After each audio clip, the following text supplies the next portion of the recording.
2003. Togbe, Dr. Nyaho Tamaklu, 2004 to 2005. Mr. Kwesi Nyantechi Esquire, 2005 to 2018. And Mr. Kurt Simeon Okreku, 2019 to the present. Of the six, unfortunately, one is no longer with us. That is Mr. Ben Kofi.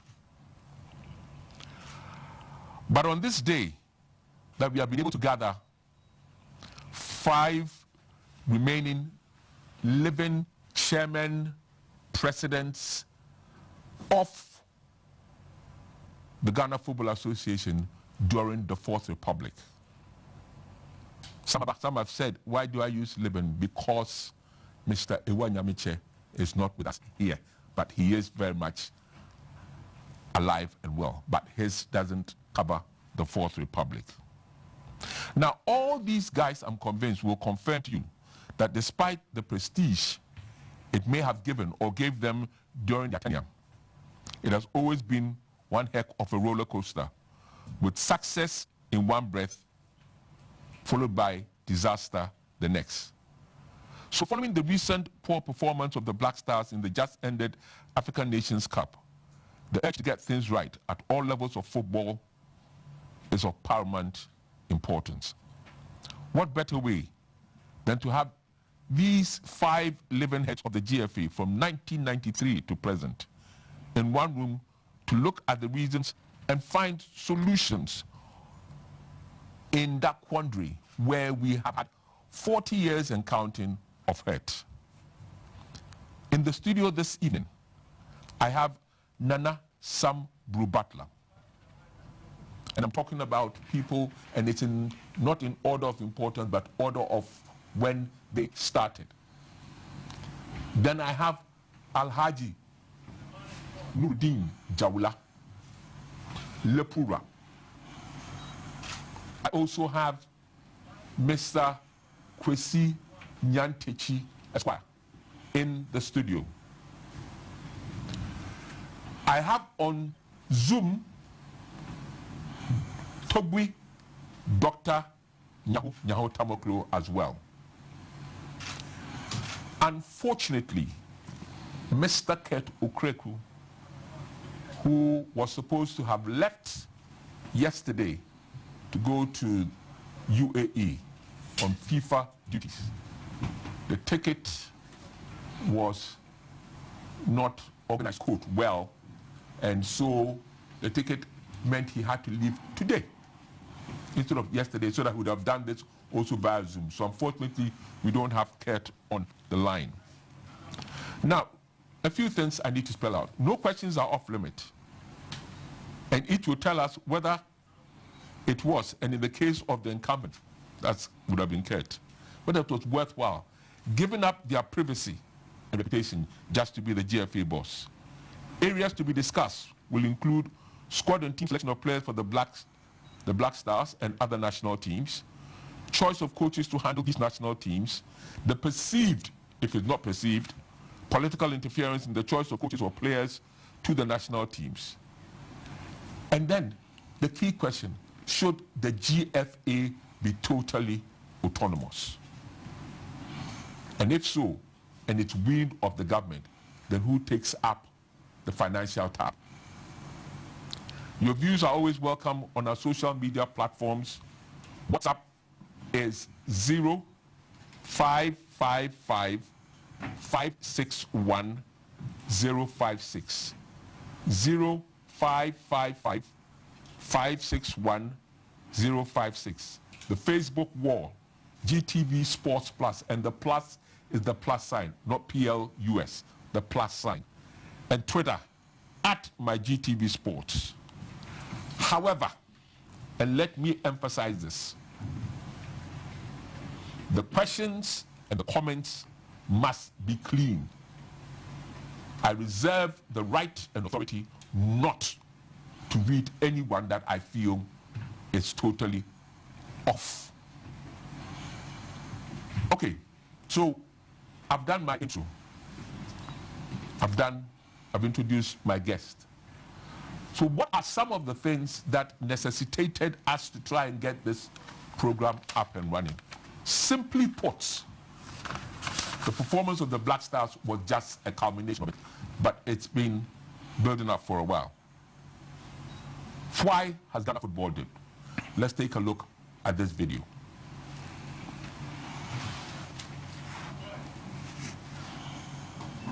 As a country, and no doubt the thrive of it or otherwise affects every facet of our national lives. The contribution of sports, especially football, to our socio-economic development cannot be downplayed.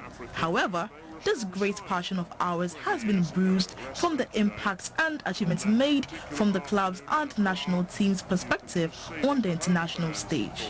Our Black Stars' 40-year success drought is torture on our national ego, and the nightmarish experience in Cameroon this year has blotted the further breach image of football, which is the nation's passion. Ghana's football image has dipped. Any thought of us being football powerhouse is mainly based on decades-old achievements across the continent and globally in terms of laurels and pedigree.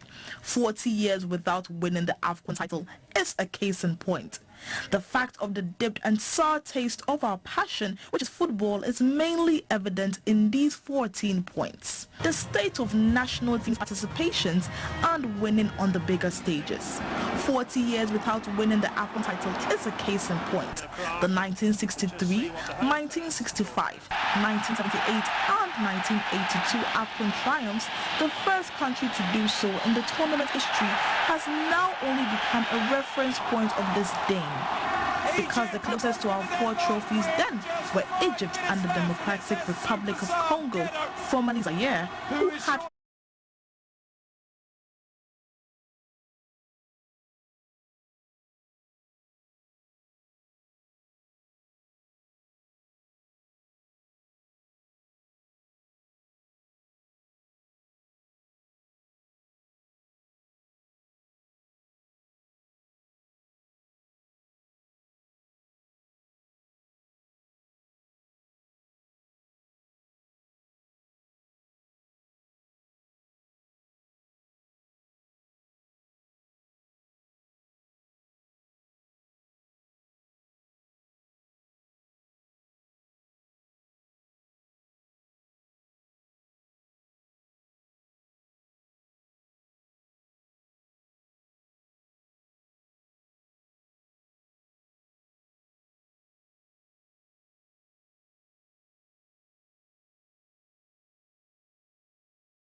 nightmarish aggregate 10 goals in visits to Morocco and Algeria.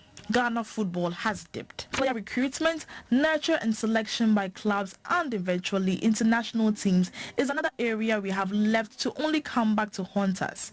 Age cheating, protocol or influence selection of players, among other things, allegedly dominate the scene. The consequential impact on the game should not be lost on by any enthusiast. Lack of qualified and competent technical staffing and poor remuneration of same. Highly embedded in our lack of assembling the right players to raise us out of this dipped form of our passion is the state of competence and qualifications of our technical handlers. Various certified coaches' licensure courses are needed to prepare our gaffers to coach our players based on the ever-changing football landscape is key.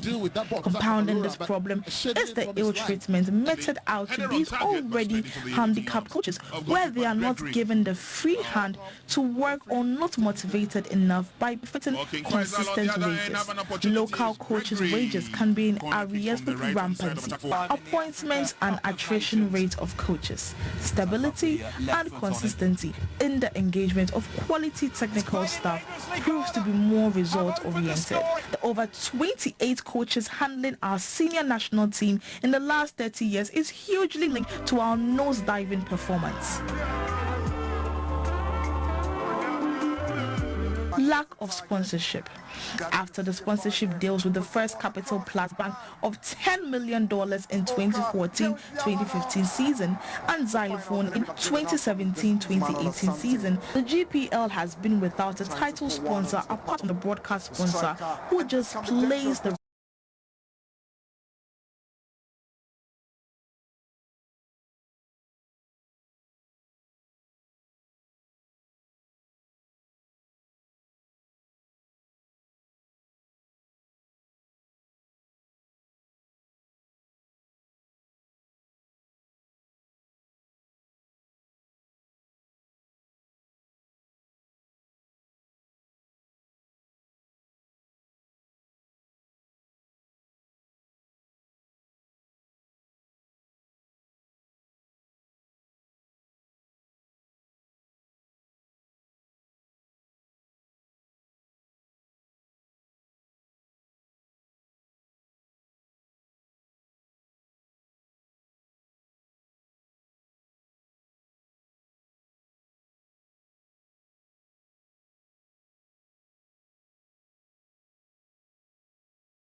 Ohenejan, Kwesi Yantechi, Justice Enin Yebwa, Lawyer Thaddeus Sori, Alhaji MND Jabula, Tony Bafuo, Dr. Prince Pambo, etc. FIFA rankings. These rankings have become the basis for recognition for clubs and countries.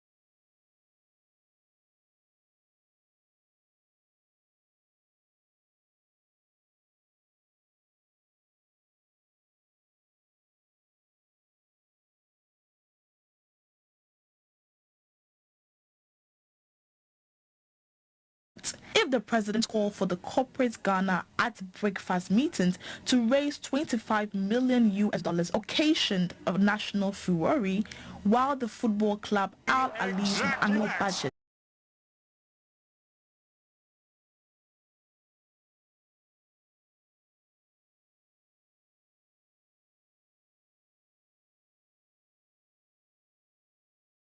better structures are not an end in themselves. It is an undeniable fact that our passion, football, has nosedived, and the clear diagnosis and defined solutions adopted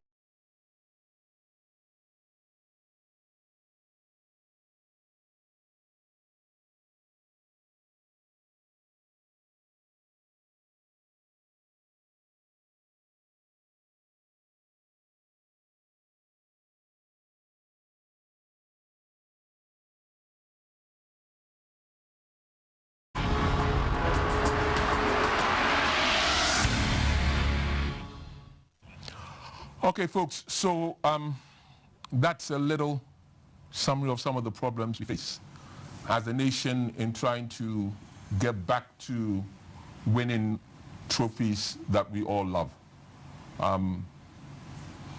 Two of my elderly, and I'm not using it in a term derogatory, but two of my elderly guys just have actually known success all their life because they were in the era when Ghana was doing things in their own way. Only problem is that It's now 40 years. At least I always say I'm fortunate. I'm fortunate. I was old enough to experience 78 and 82. Nana, in terms of being at a position before, you are the number one as far as it's concerned. I probably want to start straight away without mincing any words.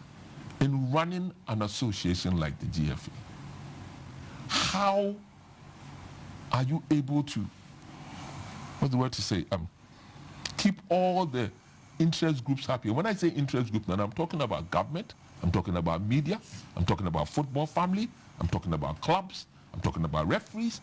How can that be possible?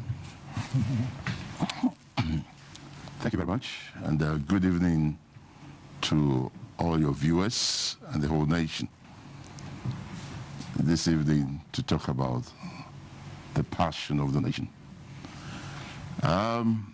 Often we believe that football is a game. Yes, indeed it's a game, but it goes beyond the football as we perceive it to be. Football is also diplomacy. Football is business. And it teaches you a way of life. Again, with football, when you are involved in, you are also the ball is at the leather. And you have 22 people chasing you, everybody kicking you. So you should be able to handle the 22 players on the field, if I may say so. If you are the football, then you should be able to talk to all the 22 players on the field. Okay. The defender, the goalkeeper, the attacker, the midfielder. If you don't have those skills, then I'm sorry, you cannot run football. But it's been extremely, extremely difficult because before you, Alhaji, Kwesi, Dr. Nyaho Tamaklo became FA president, FA chairperson, FA chairman, you had your life. Absolutely. But I was born, let me talk for myself. I was born into football. My father and others founded Cape Coast Dwarfs. IDK, which means any other way, any which way. So, I was born into a football family. Of course, my father wasn't a footballer. He was a manager at UAC. But he loved football. So, with others, they founded Cape Coast Dwarfs. So, we were born into it. And I found myself into it. But when I returned after my education from the UK, I was representing Accra. I found myself representing Dwarfs on the League Clubs Association. Okay. Sharing my views, my thoughts, what I'd been exposed to. Eventually, I became the chairman of the Ghana Football, Ghana League Clubs Association. Yes. And that was when when we had gone to the Fourth Republic, I was invited. Those days, it was the government which nominated who should be their president or chairman. So I was invited to the ministry, and the rest is history. So I had come with a certain background. I had been with GIHOC, Ghana Industrial Holding Corporation, as Group Commercial Manager, which had 23 subsidiaries with 23 commercial managers working to us. So I had experience in industry, I had experience in public service, I had experience in private sector as well. So, and of course I'd gone to a business school, so I knew how to interact and deal with people. My background, and as I said, in football, you need all kinds of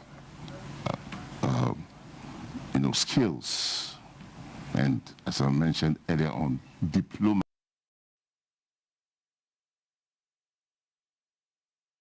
Yes, please. Okay.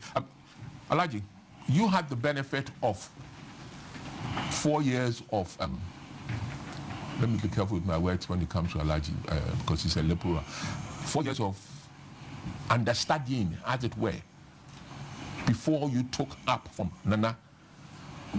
And still, I need to be careful because the lions were all around. The wolves. You were still looking to get a hold. And it's been the same from his time to your time, to Nyaho's time, to Kwesi's time, to Kurt's time. They're always lions looking. How do you and how were you able to satisfy those people as well as getting your job done? Because the essence of your job was to make sure that as much as possible, football grows in this country in terms of development and in terms of Black Stars and under 20s and under 17 winning all manner of trophies. Yeah, I just heard Nana whisper a word to me. He said the wolves. so that is the case, really.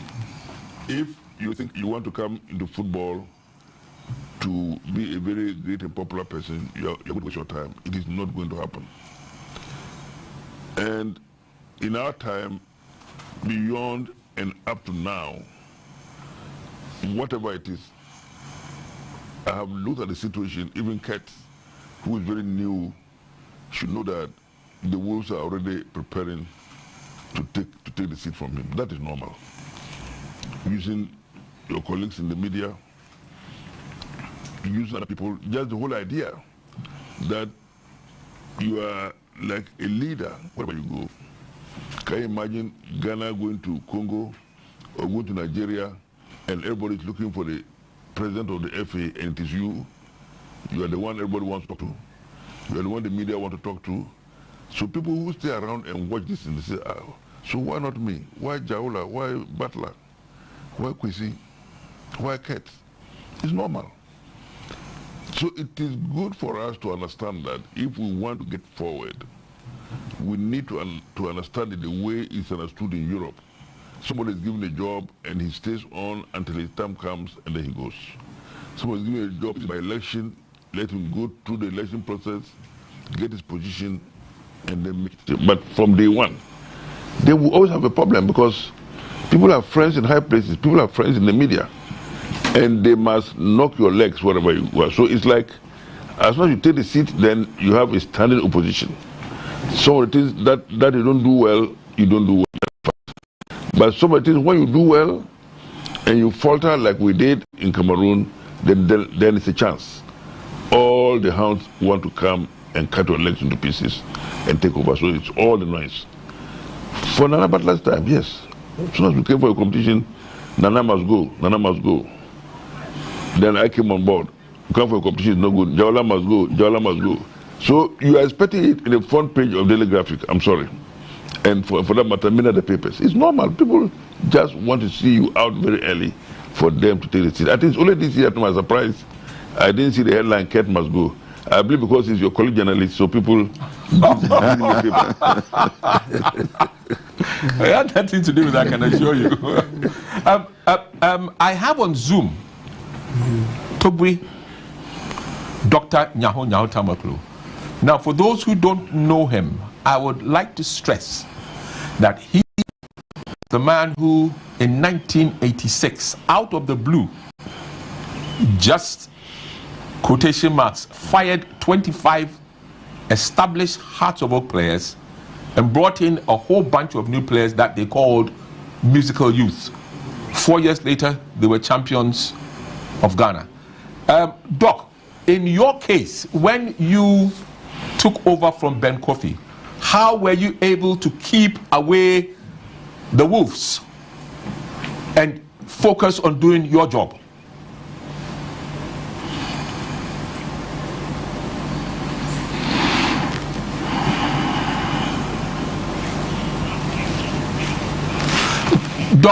Doc, can you please unmute your mic? Can you please unmute your mic, Doc? Can you hear me now, please? Yeah, I can hear you now.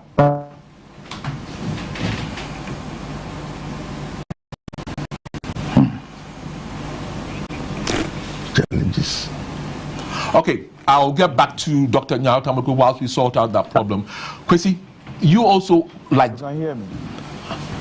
Okay, I hear Doc is back. When I took over from Ben Kofi, Doc, can you please speak now? Louder. Okay. When I took over from Ben Kofi a couple of years ago, he cautioned me that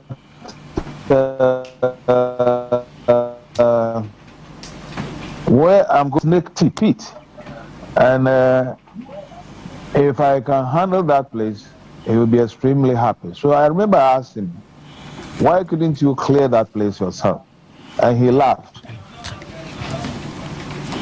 Now, when I got him, my policy was just to play football with football people.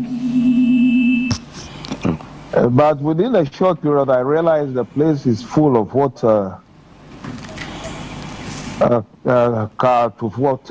wolves, or Alaji said wolves.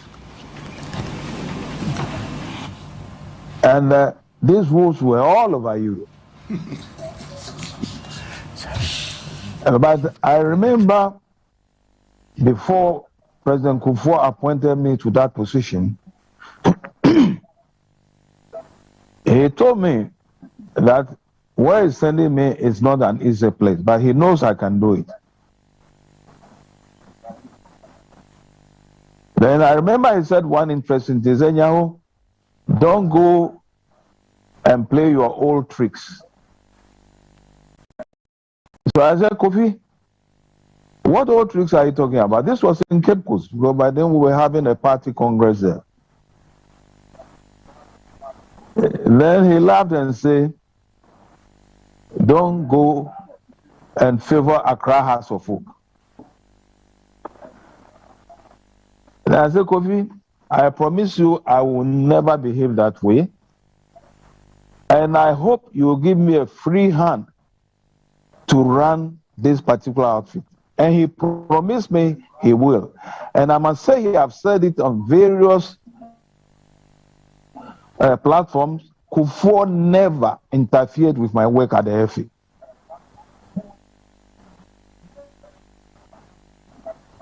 And I think one interesting too also that happened was that I had a very, very, very hard-working minister, late Kojo Bawredu, who was very supportive.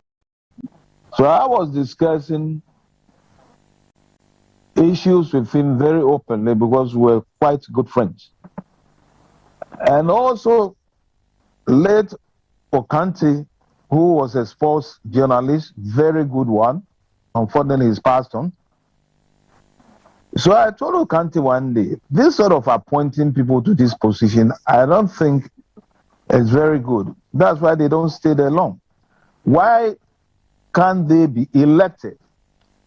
My background was and is still NPP. So I threw this suggestion to Okanti, and Okanti said, "That's a bright idea. It can be done." So I discussed it with the minister. The minister said, "Oh, that's a good idea. I should let him have a memo on that." And I wrote a memo, gave it to the minister. It was sent to the secretary. I don't know what happened, and it got late. And hell broke loose at the FA because I called for certain things to be done. And then immediately, the wolves in the FC decided to have me impeached. And I think I was clever than them. So I took them to court. And my lawyer was Kojo Smith. And I remember Akwesi Nyanteji should be able to remember these things very well. We had the first session in court, and what happened was that I won the case. Now, the second session, my lawyer told me that he's heard certain rumors around, and it appears judgment will be given in favor of the wolves. So I should be careful. So what happened next was that the early judgment was given in favor of them. And then I was called by the then minister, Yausafo Mafo, who was a good friend of mine at that time. He has come to Ministry of Youth and Sports.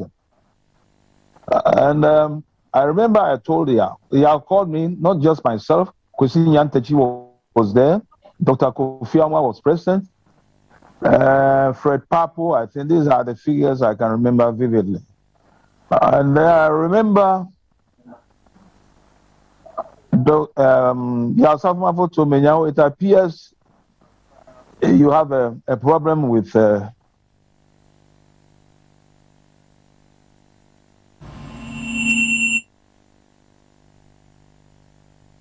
executive. I will appreciate. Zoomed in.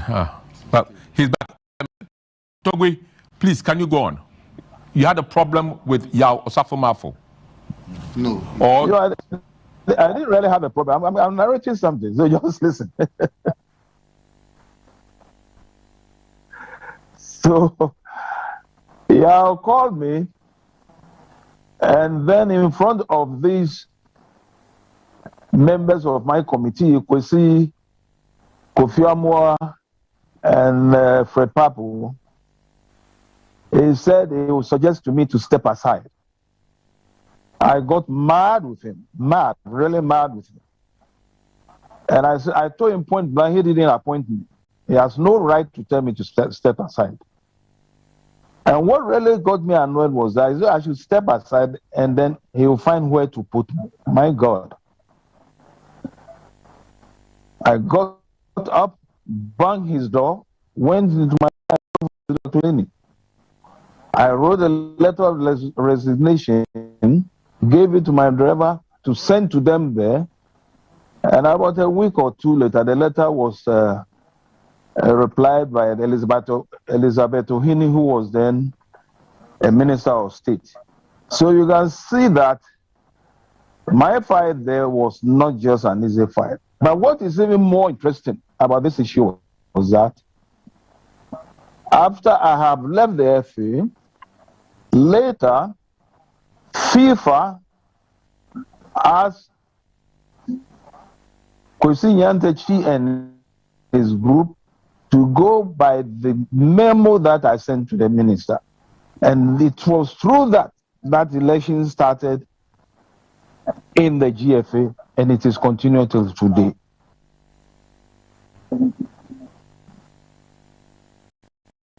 clear that your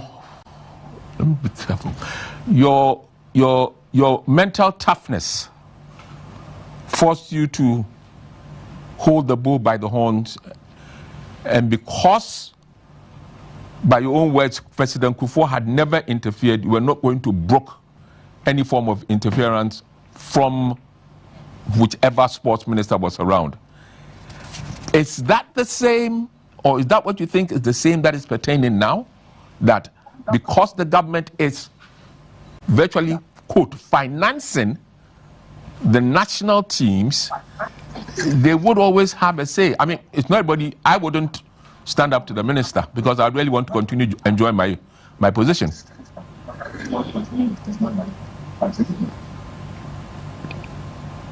Wow. Yeah, I think I agree with you. You know, one thing that is missing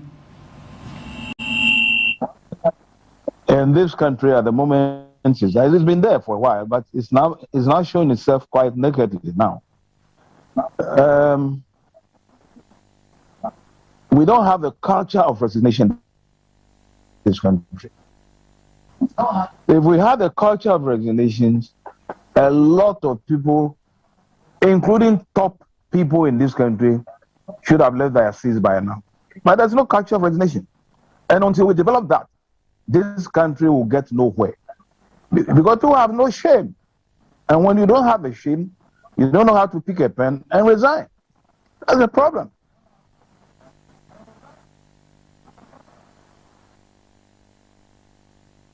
Dr. Kwesi was the vice chair. And remember, once again, folks, I need to remind you, as Nana said earlier, government usually nominate two people. One would come from Galka, one would come from the ministry. The FA as a group would vote on that. Am I right? That wasn't. You just appoint. No. Okay. Government nominated two. Now your time government nominated two. Me too. And then the football family will vote. The executive council. Will vote. At that time. Very good. Electoral college. If you like. Okay. Okay. So you were the vice, and then suddenly your boss, he described it, walked out of the room, banged, and resigns. Yeah. Anyway, thank you very much for this opportunity. I'm delighted to be sharing this forum with such heavyweights as Lepora and Nana. Yeah, the legends. Yes. Yes. And the relationship between the two, I had the same kind of relationship with Dr. Nyahutamaklu. He was my boss. Lepora and Nana were the pair at the summit of the Football Association at the time. And it appeared that the underlying circumstances that led to his resignation related to the architecture of the FA. There appeared to be an overlap of different levels of authority and a conflict amongst officers. At the time, we had 3 chairmen at the FA. We had the chairman of the management board, we had the chairman of the executive council, and we had the chairman of the Congress, who was the president of Congress at the time. And each of them had authority over these 3 layers of authority within the organization. It's akin to a corporate body, any corporate body, Graphic, GBC. You have management, you have the board, and you have shareholders. In most of these cases, the management has a head. The board chairman also chairs the shareholders meeting. But in the case of the GFA, it wasn't like that. Yeah. And so when Doctor came, he realized that it affected his efficiency at work. And so he called the attention of the executive council that there needed to be a fusion of these powers into one office, so that one person will become chairman of the management and then chairman of the executive council, as well as chairman of the Congress. And that was the beginning of the problem. But since then, I think what happened was that FIFA intervened, and reforms were done at the GFA, and that led to the institution of a system of elections for the Football Association. And I happened to be lucky at the time to be voted the first president. Now, if we look at the architecture of the FA, different interests. And you must be able to manage and balance all these interests to bring happiness and also achieve the desired results. You have coaches, you have referees, you have clubs, you have security services, you have women's football, you have juvenile football practitioners, you have schools and colleges, you have what have you? All these. And the government. And then the media, the last but not the least. And what happens there is that it's sort of a symbiotic relationship between each of these stakeholders and the FA. The FA needs them as much as they need the FA. And so for refereeing, you need referees. Now, they are members of the Congress of the Association. They take part in the election of FA officials. They take part in approval of your accounts, activity report, auditors, members of the judicial bodies, and so forth. They are part of the shareholding structure of the FA. In return, referees also need a football association for classification of referees, demotion, promotion, ranking of referees, and so forth and so on. So the referees are not subordinate to the FA, just as the FA is not also subordinate to referees. Each of them has a responsibility towards the other, and it happens in a reverse order. And so it happens with coaches, it with the clubs and so forth and so on. Each of them has an interest. I remember that with women's football, at one time, there was an agitation that they wanted, FIFA usually, that time we used to call it Financial Assistance Program, FAP. FIFA used to give $500,000 to each football association. And this money was segmented for each stakeholder use. But it didn't mean that upon receipt of the money, you had to cash and pay it over to the shareholders, but you were to apply it towards their welfare. For instance, training programs for referees, or training programs for coaches, or workshops for club officials, or workshops for female club officials. But the agitation from the female clubs was that they said they needed the money. We should cash it and share it amongst them. And that generated a huge rush in the media. But they were not right. But you needed to be tactful. You needed certain people's skills to engage them and explain to them, show them the FIFA guidelines for applying and getting those funds and disbursing them. Because if you disburse the money contrary to the guidelines provided by FIFA, the FA will be sanctioned. You could even suffer pecuniary penalties here and there and so forth and so on. And so this kind of hustle and agitation among the rank and file of the members of the association, for me, I think it's normal. Every human organization, be it a political party, political office, chieftaincy, church, and all those, you find these kinds of agitations and competition, internal competitions amongst them. So depending on how you manage it, is what is a good manager or a bad manager. But it may also come to a time that if we don't take care, the people will topple you, they will overthrow you. Which is understood. Yeah. It's really understood. But to any of you, and including Toby on Zoom, the one that seems to get the ire of people is the alleged political interference. Now, I, from my experience, have heard people say, and this is probably the first time I'm going to say it in front of you, Alaji, oh, he's an MPP man. Nana, he's this. Kwesi, he's this. And then you have, sorry to say, ministry coming in. I want this coach. I don't want this coach. And even without mentioning names, because some people don't want to be a bit controversial. But then you have ministers of state trying to get into dressing rooms, trying to do the job of an FA president, chairman, or whatever it is.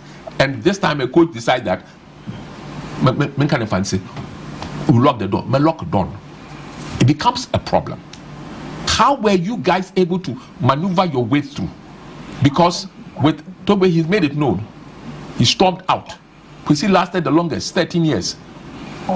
Nana moved out. Alaji came. Nana was accused. I was on the set with him at the other studio when he was accused. Alaji, you were accused. What is it? What is it about politicians and political interference that's coming into play in this? I thought FIFA said we shouldn't have political interference. Any of you, please. Okay. It's good Tobe shared with us the path he went through. But if you read Corinthians, it talks about somebody planting, one other person watering, and that God makes it grow. Okay. And I want to refer to my era. As I said, I was initially appointed. After 18 months, I came back because I had seen it, what was happening. The likelihood of being influenced because somebody has appointed you. So I came back from a trip to FIFA. We had a congress together. And I said, FIFA, at that congress, were very firm about frowning on political interference and that the presidency or those chairing the FA must be elected by independent bodies. But here we were, we're in a kind of a dilemma. Who funds the FA? And who is the FA? The clubs and all that. Nobody funds protocol hearts or dwarfs. It's the individuals. So they have a stake. But let's admit, government funds the national teams. So you cannot simply say, I don't want government, I want your money, but I don't want you.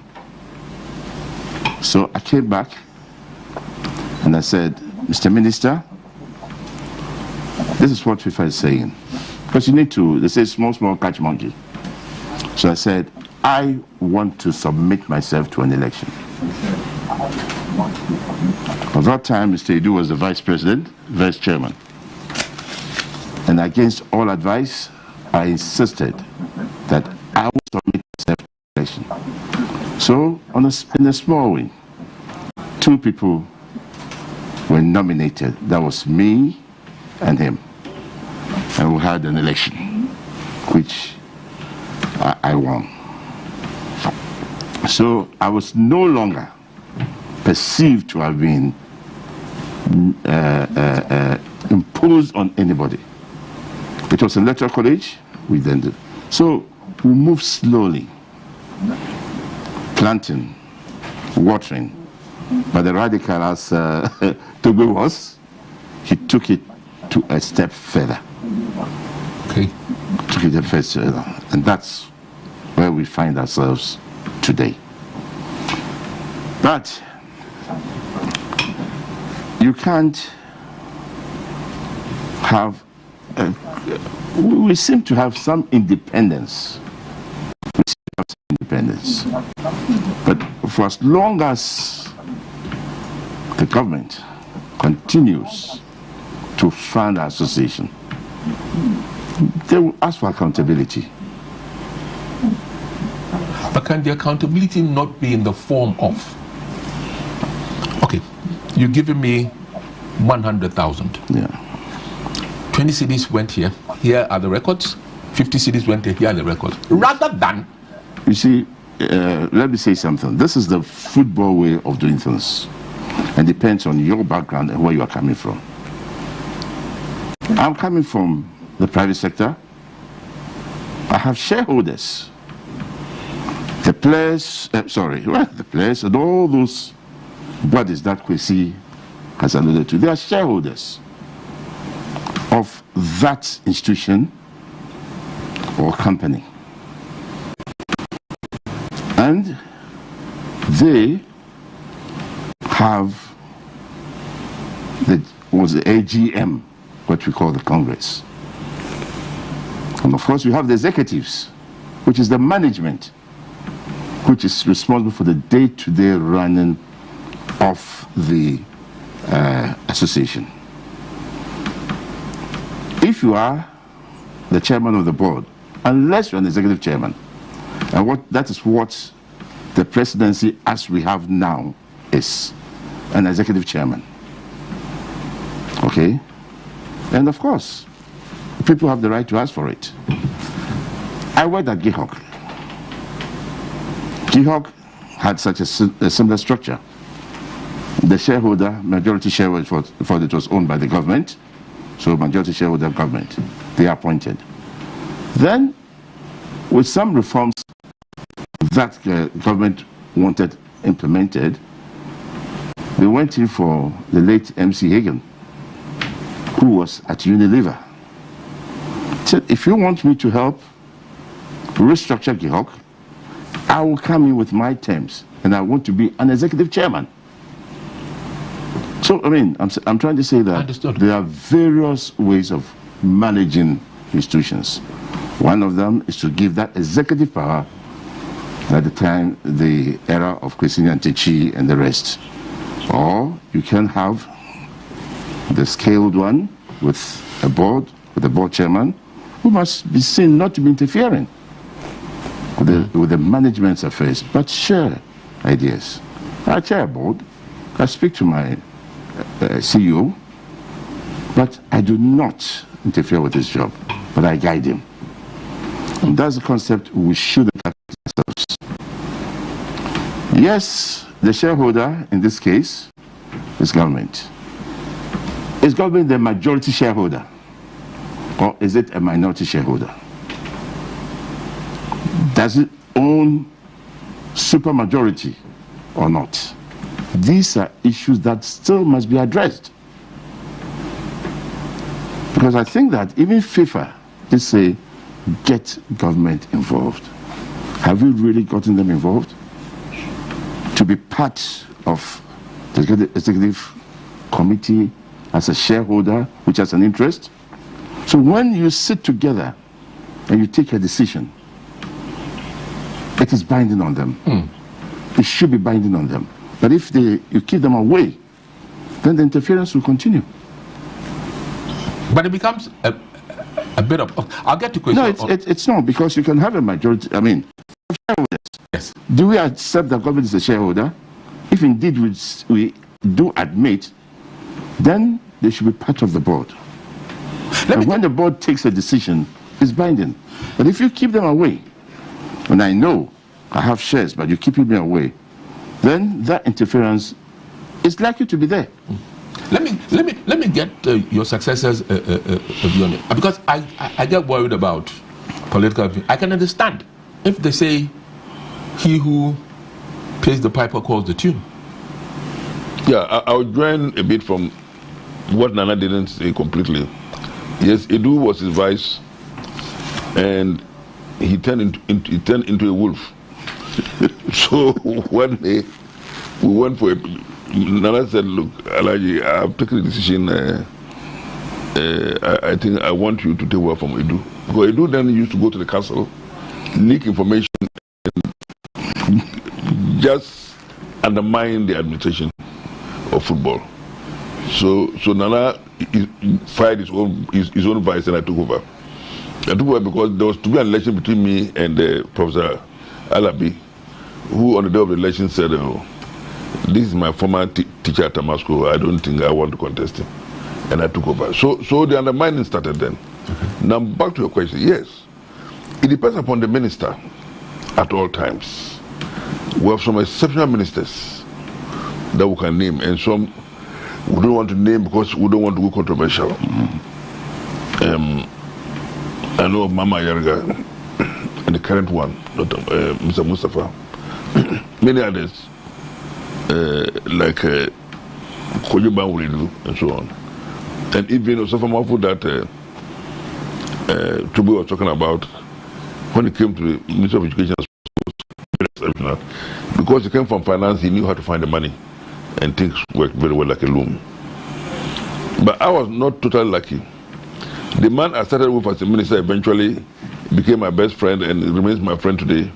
But I tell you, it was tough.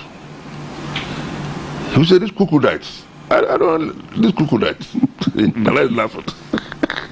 It was referred to me, Cobra Japan, you agree and co. Anytime we came for a meeting, he thought we were coming to impose MPP politics on the meeting. But that was not the case. And it was tough. Honorable Lanti Vanderpoy will tell you at one particular meeting, he remembers this all the time. I got furious and said, look, you, Mr. Minister, I'm very pregnant of you. You have given me a chance and I'm about to talk nonsense to you. It was bad. It will get very nasty. But then, in the end, diplomacy. But the minister, like you said, wants to go to the dressing room because he's under pressure to bring out results very, very quickly, very fast. So he goes to tell them in Ghana, my friend, play your Ghana football. This man, he doesn't know what it's about. And sometimes it could affect the players. So the next time the minister is coming, this coach locks his door. I didn't say it, you said it. You were talking from what you saw and what you heard. I saw it myself. And so what happens is that the coach thought he was doing well, but he was fired. That's it. And because the coach and I and my good friend Kojo Fiano shared the same birthday of 2nd May, he thought I could save him. But I said, well, we share the same birthday, but we're not the same people. I'm not a coach. And so the issues, So the word diplomacy is what Nana used. How do you go in between? Perhaps of all of us, I think Kusi has been the most diplomatic because that's the only thing that can make you survive. Because it will come to a time you just have to give up. Like my boss used to say, he had a hard skin. Thick skin. A tough skin. A thick skin. That was in 94. Yeah. It was at Studio One. Everybody has a word that he says. Me, I got an interview, and said to my friend, this of English is your taxi drivers don't understand. I said, my friend, I don't speak to taxi drivers. Okay. And my friend Kwesi quote is that he knows it. He said, the journalists, they are lunatics. So it comes to a time where you just get fed up. You know, it is not easy. It's not an easy job. So it's my children who are grown, who used to say that I used to come from work, and I'll sit outside the house alone in a pensive mood, and they were wondering what I was thinking about. That today they understand that it was the job of football that was the issue. That's why I was asking the question: has it been worth it? Yes, so, because I had to go on admission at Snit Clinic. And the doctor told me, my friend, you are the chairman of the GFI. I said, yes. If you don't leave this job, your pressure will never come down. Yes. So when I was leaving, I celebrated. It was not easy, and my pressure has been good since then. Okay. It's terrible. It's not worth it, but then it's a national service. And when you are outside, you think there's a lot that you can go in terms of quality of life and so many other things, and you get excited. Because just look at, before Nana, perhaps even Nana's time and our time, football was so important to the nation that there was a cabinet subcommittee on football to make things easy for you. The late Misata was on it. Kwame Pepra was on it as finance minister. My chief director, Mr. Aviation, Totobi Kwachi, then chief of staff Nana Atudazi. It was big. It was big. And so by the time I came, I knew about it. I was at the Ministry of Finance. Anytime I got in trouble, I spoke to my chief director, and he was willing. Because it started before we came. Because it started from Senegal 92, when they had to hire aircrafts and so on. It got exciting. Then they want to play some matches in Zambia. It was the cabinet subcommittee. I don't want to jump the gun, but I'll come to the importance of all this in the life of our country. Ask your questions, okay. Region. And then I ask myself, or I look at the outside world. When I say outside, I mean the so-called developed world. I'm using so-called to be controversial. But then I ask myself, so how come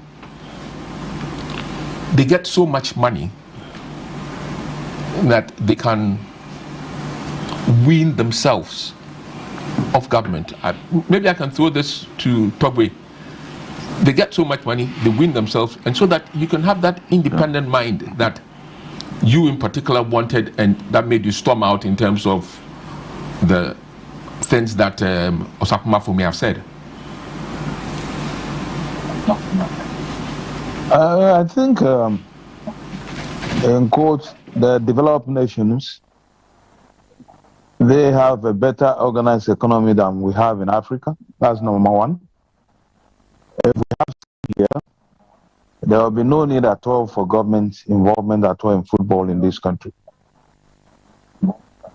However, I believe strongly that if a chairman, for one reason or the other,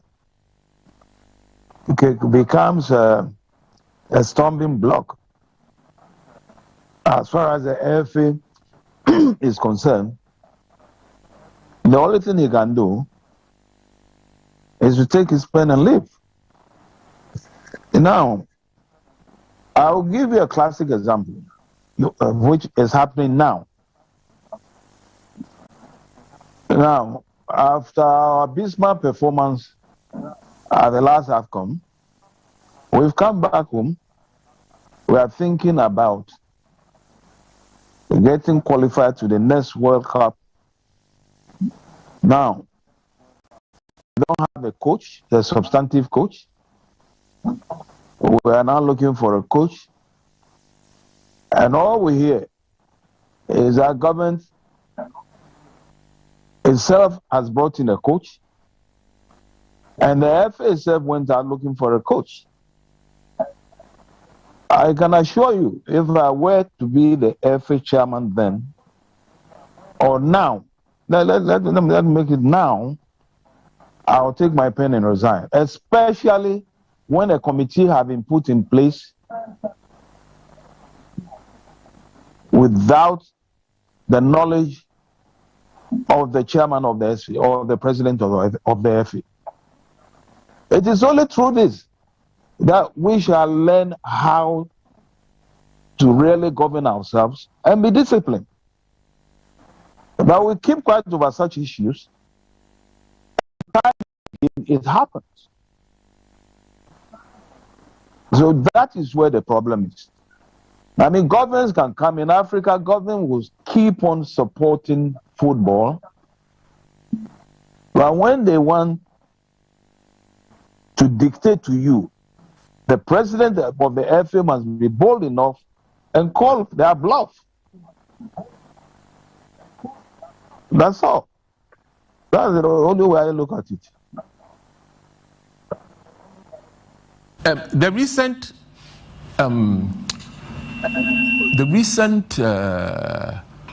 development is such that the FA has appointed a coach and his assistant, whether temporary or permanent, but then the government has appointed a technical director. How are they going to work together?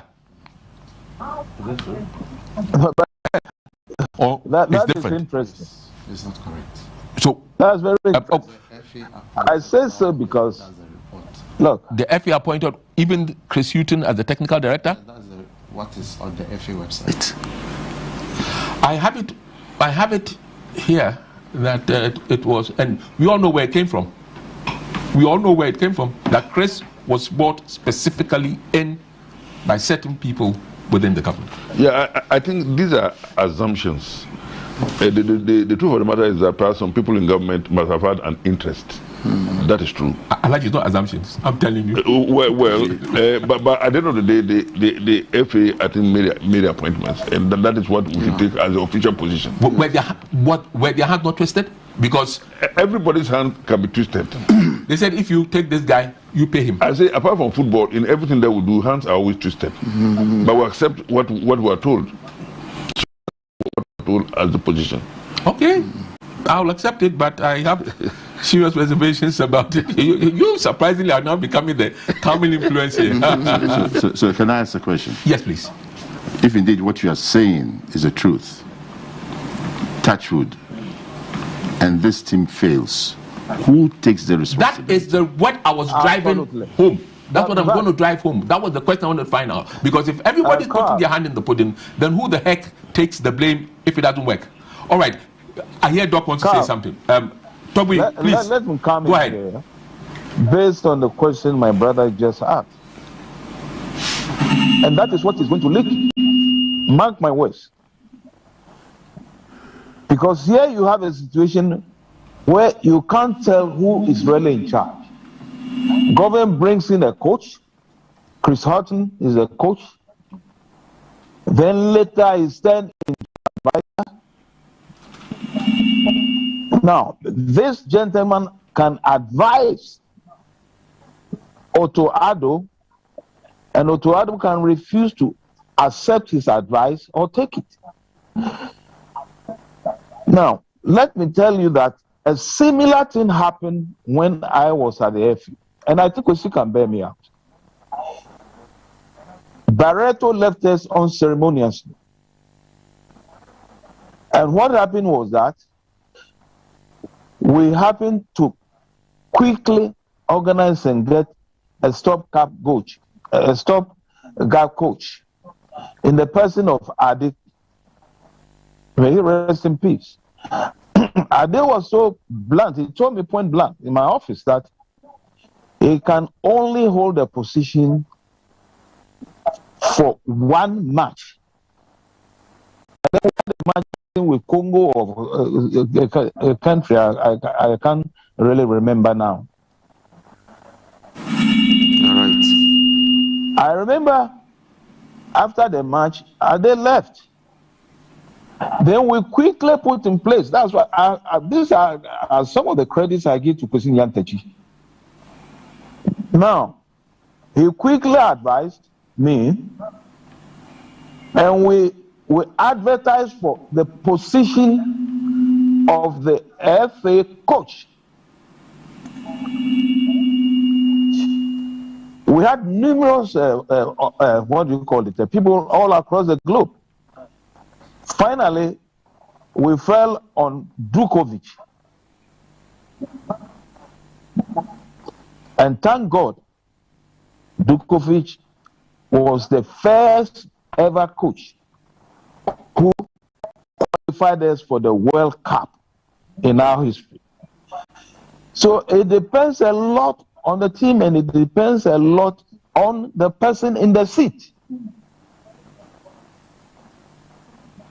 The way I see this going now, I'm afraid there will be a disaster, and very soon you'll see it happening. Mark my words. That's all.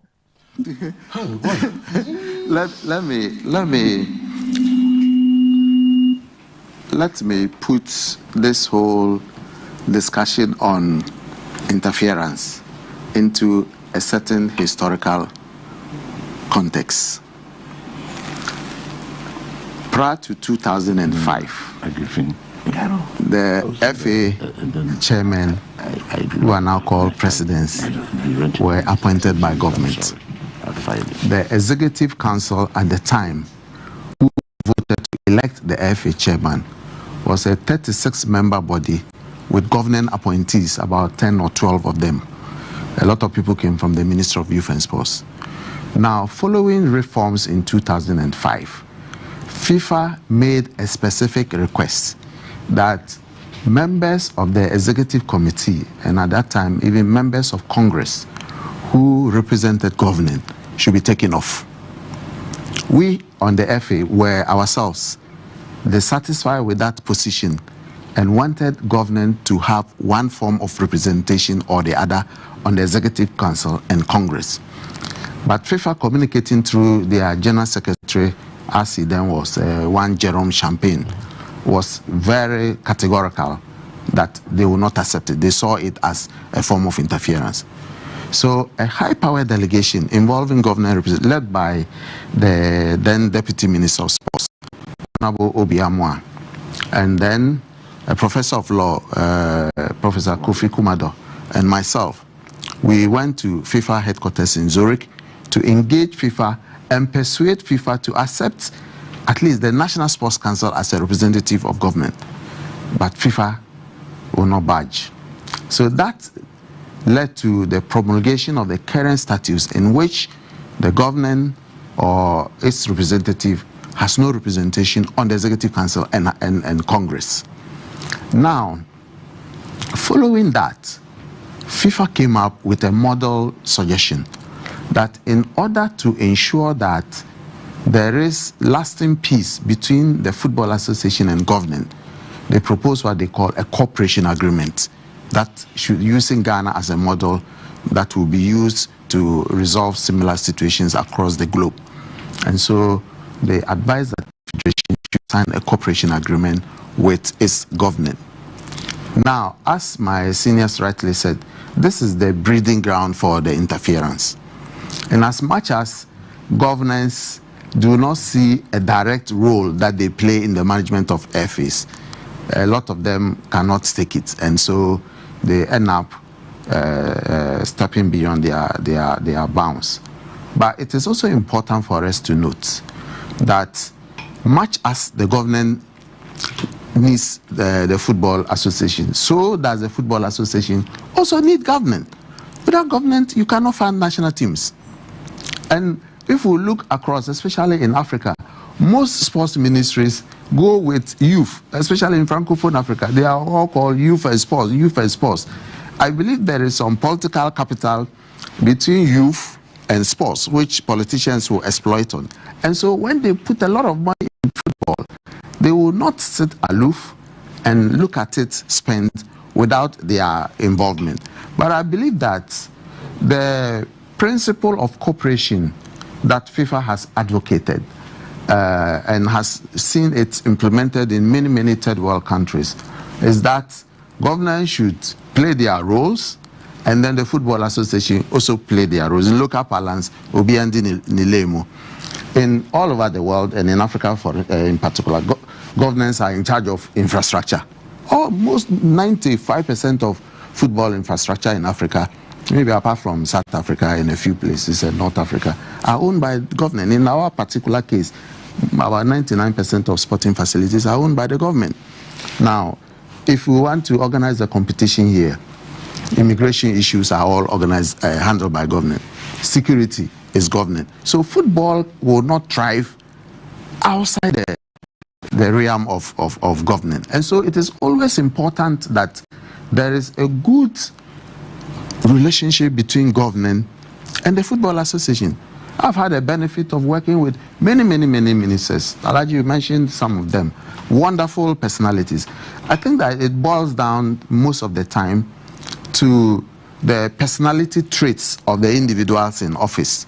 Because you can have a problem solved without yelling and shouting. You can have a problem solved by engaging a person and explaining your side of the issue to the person. I have had particular issues of what I'll call interference. There were two particular issues because they are well known in the media. I can mention them. In 2011, I was nominated as the candidate of the executive committee to contest the seat on the CAF executive committee. And you are all aware that there was a letter from government sources opposing another person. Then in 2010, when we came back from the World Cup, the FA premises were besieged or ransacked or overwhelmed or overtaken by officials from the EOCO. We took the matter to the High Court, and the High Court declared it illegal and awarded damages of 50,000 Ghana cedis against the states. These are the clearest examples of interference that will readily come to mind. But I thought they were needless because the government could have engaged the FA to seek a compromise on each of these very issues without doing giddy. It's not necessary. There was one that somebody went to South Africa and spoke about not interference. Do you remember? Who was that? Kodibonso. Well, that was his view. But let me. It went in the back. You wanted. Yeah, but let me tell you, I sat on the FIFA Association's committee for a long time. I sat on the FIFA Council for some time, and I can confirm to you that FIFA has taken a position which is encapsulated in a statute that there should not be direct government involvement in the running of FAs. So where there are such situations, what FIFA did was to give the FA a certain time frame. They say 1 year or 2 years, everybody must comply. Revise your statute, submit it to FIFA for approval before you move on. But it is very important for us to work together. And this issue of a coach, it lies within the province of the Football Association to appoint a coach. No coach worth his salt will sign an employment contract with the government. It has to be done by the Football Association, because when there is a breach, the only place you can seek redress is FIFA or the Court of Arbitration for Sport, and government will not be recognized as a party to a transaction. I agree. So it is in the interest of government to stand behind the Football Association and then make sure you have a common interest that they prosecute for the two of you. And I do not think that it will help the Football Association, neither will it help the government if the two bodies are at loggerheads. Can I chip in something? Yeah. Quickly. Chris was talking about FIFA agreeing to a cooperation agreement. I want to tell everybody, including FIFA, they should not play the ostrich. I come from a corporate world, and we should not pretend to be reinventing the wheel. This is simply by saying it should be public-private partnership. That's all. That's all. So go to the point and say so.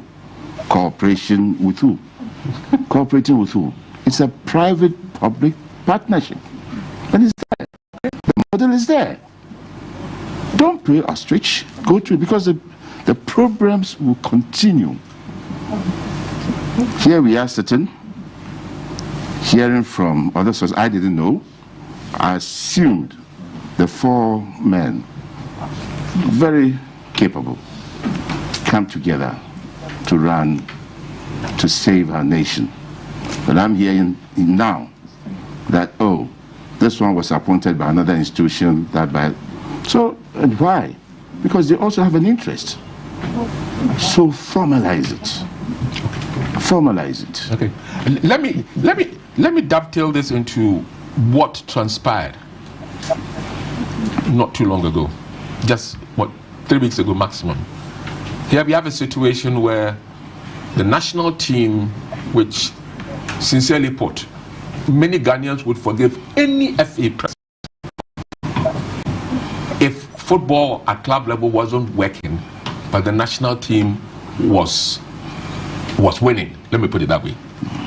Now suddenly, we saw with some of the intro, pitches not good enough in Ghana, whatever they are. Money not flowing in, sponsorship not coming in, or at least not adequate sponsorship coming in. And then the national team goes and has this debacle. The question that I probably want to ask all of you, where do we go from here? How are we going to find ourselves still 40 years and counting of heads? Kwesi took us to 3 World Cups. But suddenly, it's not a case of going to World Cup again, because we are not winning at least the African trophy. And as we showed in the intro, when we won our 4th, Cameroon hadn't won any. Since then, 5. When we won our 4th, Egypt had won 2. Since then, 5. Where are we going? Alaji? Yes, there is a point in all this, and I want to use Senegal as the best example. This was their first time, but the coach Cisse, he's been in the front seat for about, I think, 4 or 7 years. 7 years. For 7 years.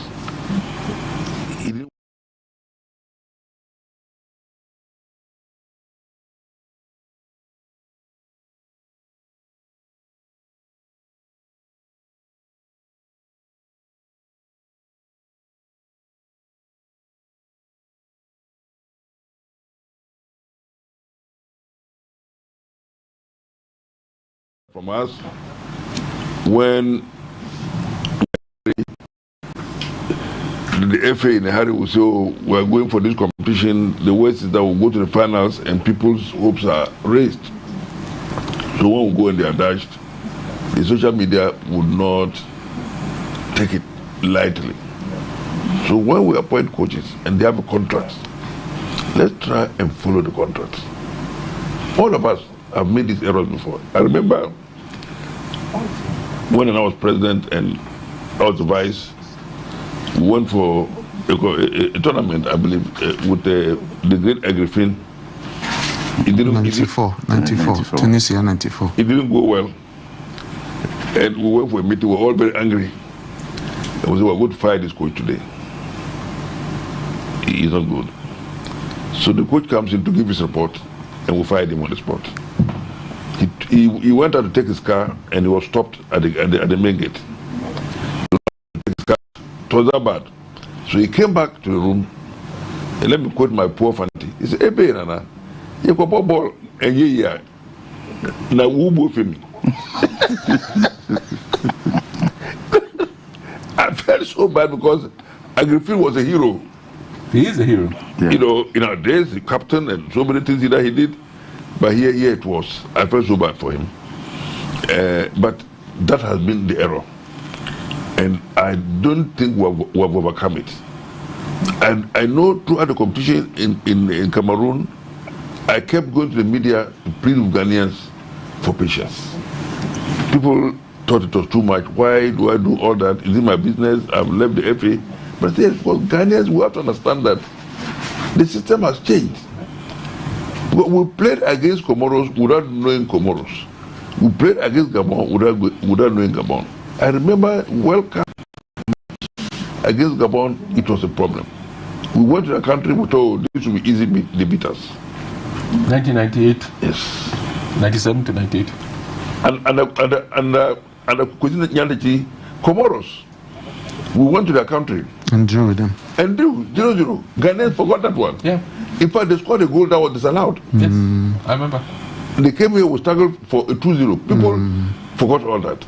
And forgot that Comoros is actually a French colony, and most of the players are playing in.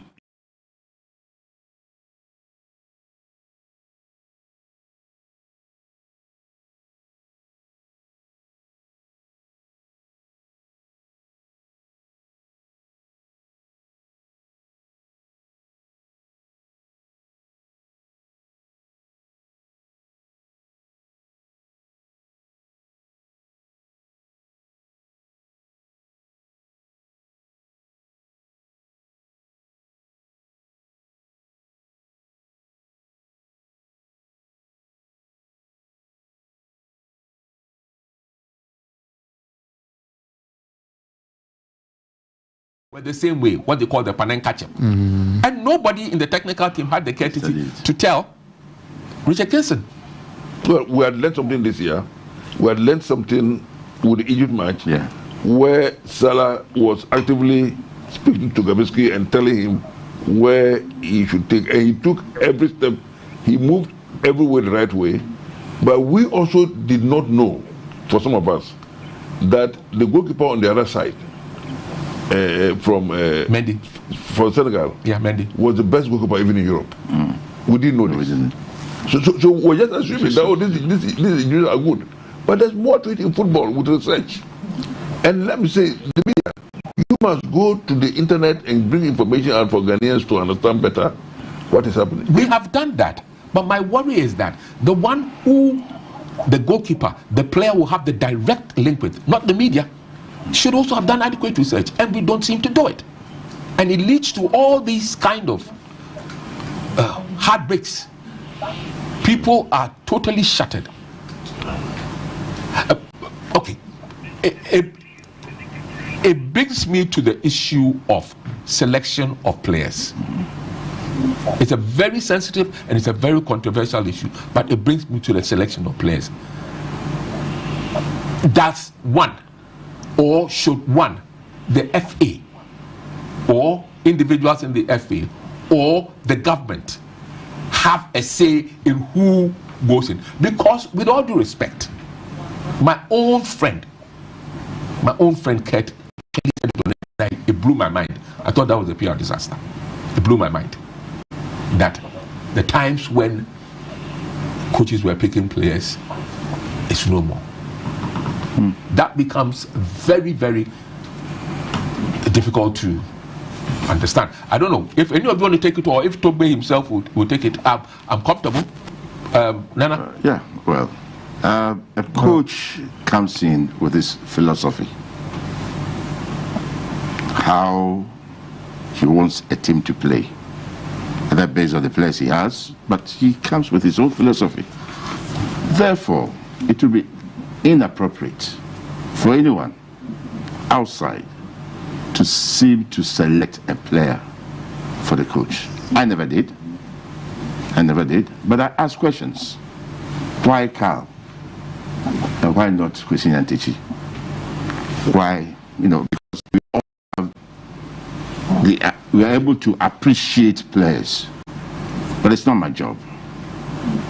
So his philosophy will help him to decide. But of course, he wants to have access to the players. And that's where data comes in and research comes in. Do we have a good technical directorate which has data stored on the players, Ghanaian players, not only those who are invited to the national team, but those who are playing outside and do qualify? Of course, the coach himself would also have to do that job. But when he has done so, I think he has the prerogative to decide.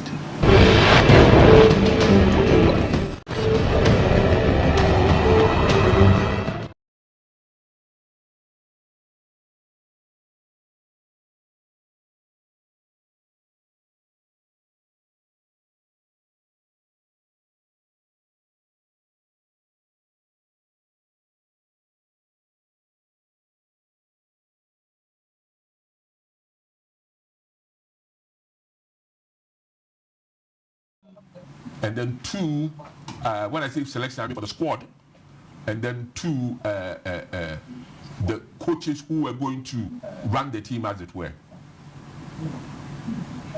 That is an interesting question, because I remember very well when I came to the FA newly, I was also the chairman of the Black Stars committee. And I resigned that position and gave it to Kwesi Nyantakyi. And that should tell you that I wanted the technical people to handle things themselves. Now, with the question of the coach coming in, number one, I believe strongly that the coach must be very competent. If he's a very competent coach, he knows what he's looking for, and he will know exactly what material he wants. There shouldn't be any interference whatsoever from any group of people. And once again, I say, if the coach is competent, he will know what he wants, and he will select the material that he wants. So I am totally against any external influence whatsoever that will be put on a coach to pick a player. Okay, let me get the discussion. I want to comment on that. Yes, you can comment on it, but then after that, people have been talking about Ben Kofi, development plan. Yeah. Did you have one, Kwesi? Yes. Okay. I had 2 development plans from 2006 to 2010. I even have a copy here. And then from 2012 to 2019, we had another development plan. But you didn't give me publicity, Kwesi. It was, I don't know what you meant by publicity, but these were outdoored at public events. The first plan that the FA did was launched at the Cape Coast Stadium, and the guest of honor was the regional minister, 2006 to 2012. 11, yes. Okay. The guest of honor was the Honorable Regional Minister, Dr. Atwata. Okay. He was the regional minister. Okay. This was launched there. And this plan was done like a business plan in any private establishment. We went to Congress and then broke into groups. And the plan covered 12 thematic areas of football: men's competition, women's competition, coaching, refereeing, national teams, administration, planning, ICT, media, so forth. So 12 different groups. At the end of it, each group presented a report to the plenary, and then the plenary adopted them, out of which this report was produced. So this report was one that contained goals and objectives of the FA and benchmarks that were measurable over a period of time. So in this plan, we were so ambitious that we said by 2009, the Football Association should be financially autonomous, and we failed. We couldn't raise the monies, because how were we going to raise the monies? We depended on sponsorships. But as Togbe said, one of the key impediments to mobilizing sponsorship revenues in many sub-Saharan African countries, including Ghana, for football, is that the sizes of the economies are small and not big enough to support businesses that will want to support football. I'll give you 3 examples. Glow Mobile Ghana Limited in 2008 signed a 5-year contract with the Football Association to sponsor 2 products. The first was the Black Stars for 5 years at the rate of $1.5 million per year for 5 years, $7.5 million. And then the Ghana Premier League was $3 million per year for 5 years. That was $15 million. So in total, $22 million, $22.5 million. Now, 2 years into the life of the sponsorship was when the company then rolled out. At that time, they had not rolled out. I think they had been given a license to operate, but they hadn't hit the ground running. 2 years after that, when they hit the ground running, their cash flows could not support the financial burden they had undertaken through the sponsorship. So they had to call for a review of this sponsorship and asking for discounts for the sponsorship amount. And after the life of the sponsorship in 2013, they couldn't come back, and that was the end of it. Come Capital Bank, they bought $2 million for 3 years for the league. After 2 years, they also had financial challenges. The third year, when it ended, that was it. Then you recall that we had a 3-year sponsorship with SuperSport as this the broadcast partner for the league. They sponsored the league for $700,000 US. At the end of the sponsorship period, SuperSport said they could no longer continue because their business in Ghana was not profitable enough to support that expenditure. And when I met the MD of SuperSport in South Africa, he gave me a very simple analysis. He said, look, Ghana's population in 2015 was about 24 million people, and only 40,000 of us were subscribed to SuperSport, the box. Botswana, with a population of 2 million people, 200,000 people subscribed to the boxes. South Africa, with a population of about 58 million people, over 2 million people had subscribed to the box. So it was convenient for SuperSport to put $100 million in the South African Premier League, 100 million US dollars in the South African Premier Soccer League, put $2 million in the Botswana Premier League, and $700,000 in the Ghana Premier League. When the company decided to acquire other assets, the EPL, the Bundesliga, and other things, they needed to cut down their expenditure in Africa. Ghana was an easy target, so they took Ghana off. They took Botswana off, and similar countries, and then put the money into the EPL and the Bundesliga. So you can see clearly that when we said we were going to raise that money, that was a challenge. We couldn't raise it because the businesses in Ghana will not be able to support it. And since then, we have had several sponsorship relationships with businesses, but it is not realistic for business people to raise enough revenues to achieve these targets, you understand? But beyond that, we had other targets like youth football to produce quality players through a scientific and systematic process of development, and we organized under 12, under 15, under 17. The luck we had was that when Uncle Ben left the seat as GFA president, he was still around, and he was a pure, development person. He had a lot of concepts on youth development, having been technical director in Botswana, in Zimbabwe, and other countries. So we were lucky to have some of these concepts that he helped to implement. So he was like the director of football education and implementation of our development plan. And he had time to really travel around the country. And we were lucky to have coaches Osam Dodu around. We had Samade. Yeah. Osam took it to Gambia. Gambia? Yeah. He started the project there that the players are now... when he left Ghana, he went to Gambia as a technical director. Yes, we had Otia Kenten and other people. So we organized a lot of competition. Then we worked with the GS to organize under 14, under 17, under 20.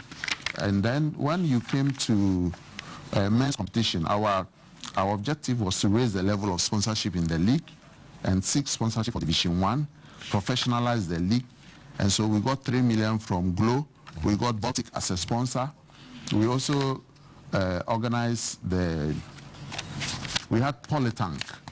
I hope you remember Polytank. Yeah, Polytank. But they also came on. Normally asked that.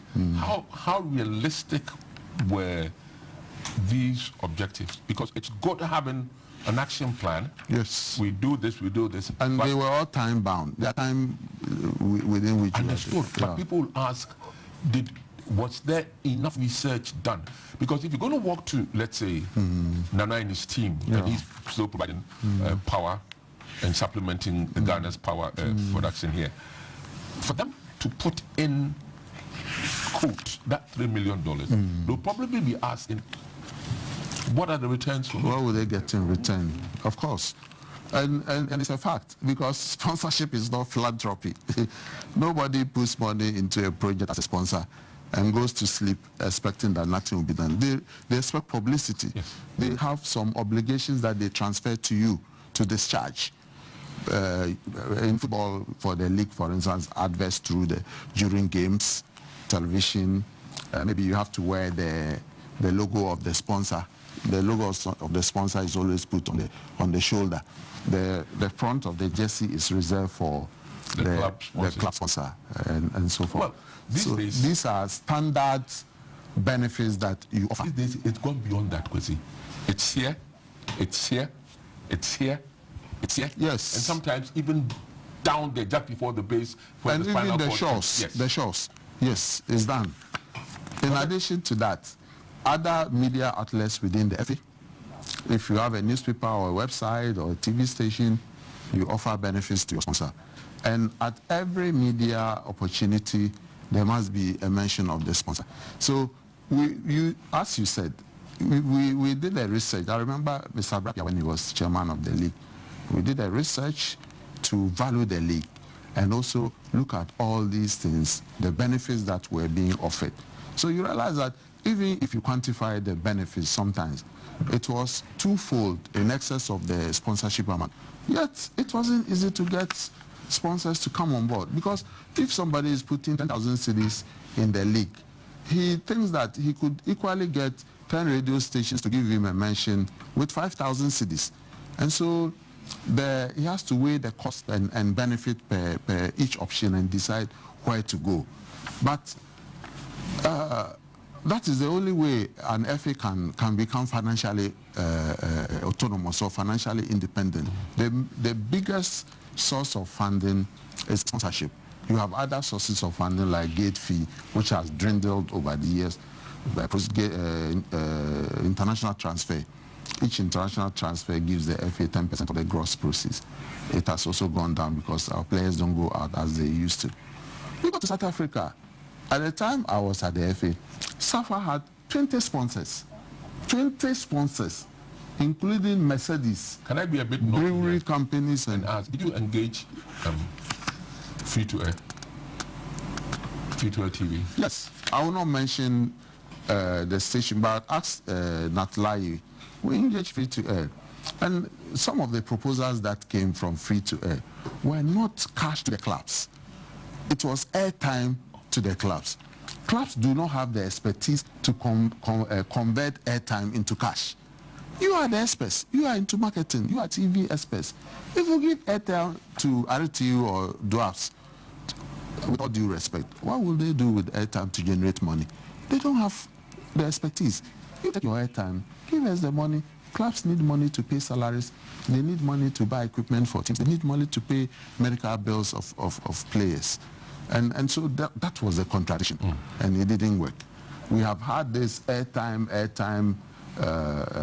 as an offer in return for sponsorship rights to our league, and we have not been able to generate revenues from airtime. I think that it's a challenge. I mean, it's interesting. I mean, I sit and I ask myself, so we don't have a future because we are not generating enough. We are not producing the sort of money that we would wish to come into the game for the game to flourish. Well, football is an industry. Okay, it's laudable with all these programs Kwesi has outlined, and I doff my hat off for him. But I believe I'm an apostle of planning ahead. You know, I say it's an industry because within football you can make money. When you went to the World Cup, you brought in money. So if I don't have to depend solely in an area that I perceive that there's money there, when I'm sitting on gold. Okay, so at time we look at long-term development from the youth. At one stage we were the best, and this was by FIFA, best juvenile and youth country in the world. And the records are there. Okay. No wonder that all these guys progressed into the team that went into the World Cup. A lot of them, they graduated from that into the World Cup, which we see. The under 12 Michaelisians and the rest went through to under 17. Yeah. Under 21, and then eventually. Indeed, the captain of the team itself, Steven. He was with the Ecuador staff. Yeah, he was in 95. Yeah, he was with the team. But it brings me to the issue that not too long ago, and I know you guys went there, but not too long ago there was a major battle between this network and the one that eventually won the sponsorship, Star Times. And from what I have heard in terms of my little investigations I was looking on, there wasn't much of a difference. So the question is then asked, so here were two whatnots. Why would, quote, the FA go and take, let's say, A, when it will be, once again, quotation marks, limited by the number of people who have it rather than free to it? And the difference between the two in terms of the money being offered was not much. The difference between the two. I mean, if you had been in such a position, would you have considered, oh, right, I'm still going to give it to A, or shared it in such a way that you still got your free on air, bringing in that money that is required, but at least getting more people, since Ghanaians do not like to pay subscription. I mean, Super was 40,000 in Ghana. Hey, is that small? You see, when you are faced with such a choice, it's not simply because of money. Reliability and ability to deliver. I don't know which instance you are talking about, but if they both offer to give a certain sum, and your due diligence tells you that A doesn't have enough cameras, the logistics are not there, and so forth, I'll go for, if it's only 5% more, I'll go for that. So it boils down to due diligence and ability to perform. Are these institutions going to put up performance security? But you can't just come to me and say, I'll be able to cover all the league matches being played. I'll hold you to it. So, will that institution put up a performance security to perform? If not, I call on it. It's not as simple as sometimes we tend to trivialize these issues. Then it makes me worried for the future because... No, but if you put the structures in place and do the right thing, the future is that. It's bright. Can I get Alaji's point of view on that? And then I'll go to Togo as well because it's been quite too long. Yeah, on this particular occasion, I'm not able to back the FA. I've been president, I've been chairman of the Premier League committee, and I didn't see eye to eye when another network was chosen over GTV because I've always been a government person. And I also looked at the fact that this particular network they were speaking on is countrywide. And I thought that there should be some understanding, some compromise to have GTV to continue.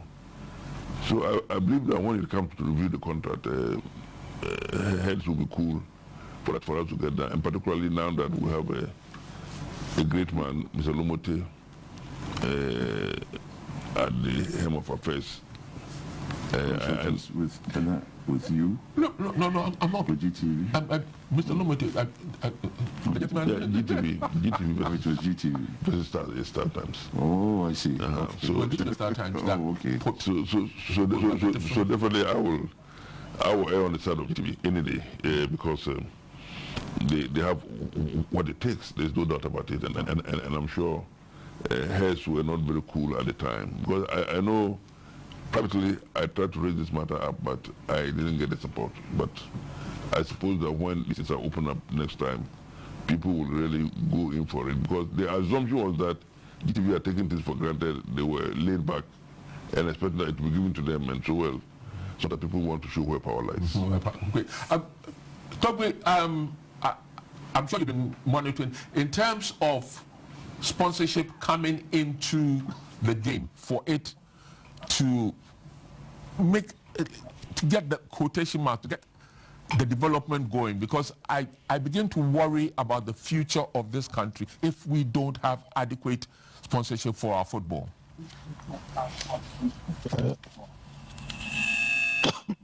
Excuse me. I think I said it earlier that until we develop our economies in Africa to such a level that it will be competitive with other nations that are advanced, definitely governments will continue sponsoring football clubs in Africa. However, I think if government puts in money, it must be accounted for properly. Now, secondly, I think also that small companies in the various African countries who have been sponsoring must increase the money that they put into football. Because as Chrissy was just explaining what happened in South Africa, Botswana, and here, as companies, they want a result if you put in money. And I think we have to let our people understand that if we don't patronize certain things or certain companies, you know, we shan't get anywhere at all in football. But still, with the sort of economy we have now, where virtually all nations in Africa are down, the best thing to do is to improve the economy. And then after that, I think we can easily compete with the bigger world.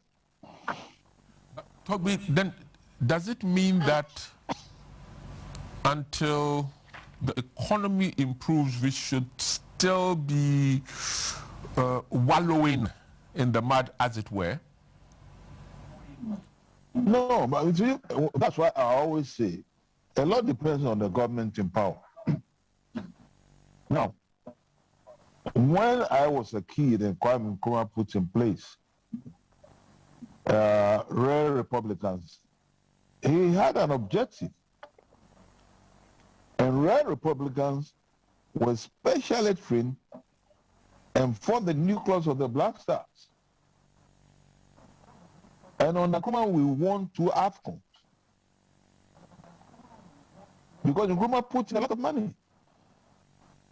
And that's the point that I'm trying to make. Then we come to General Champon.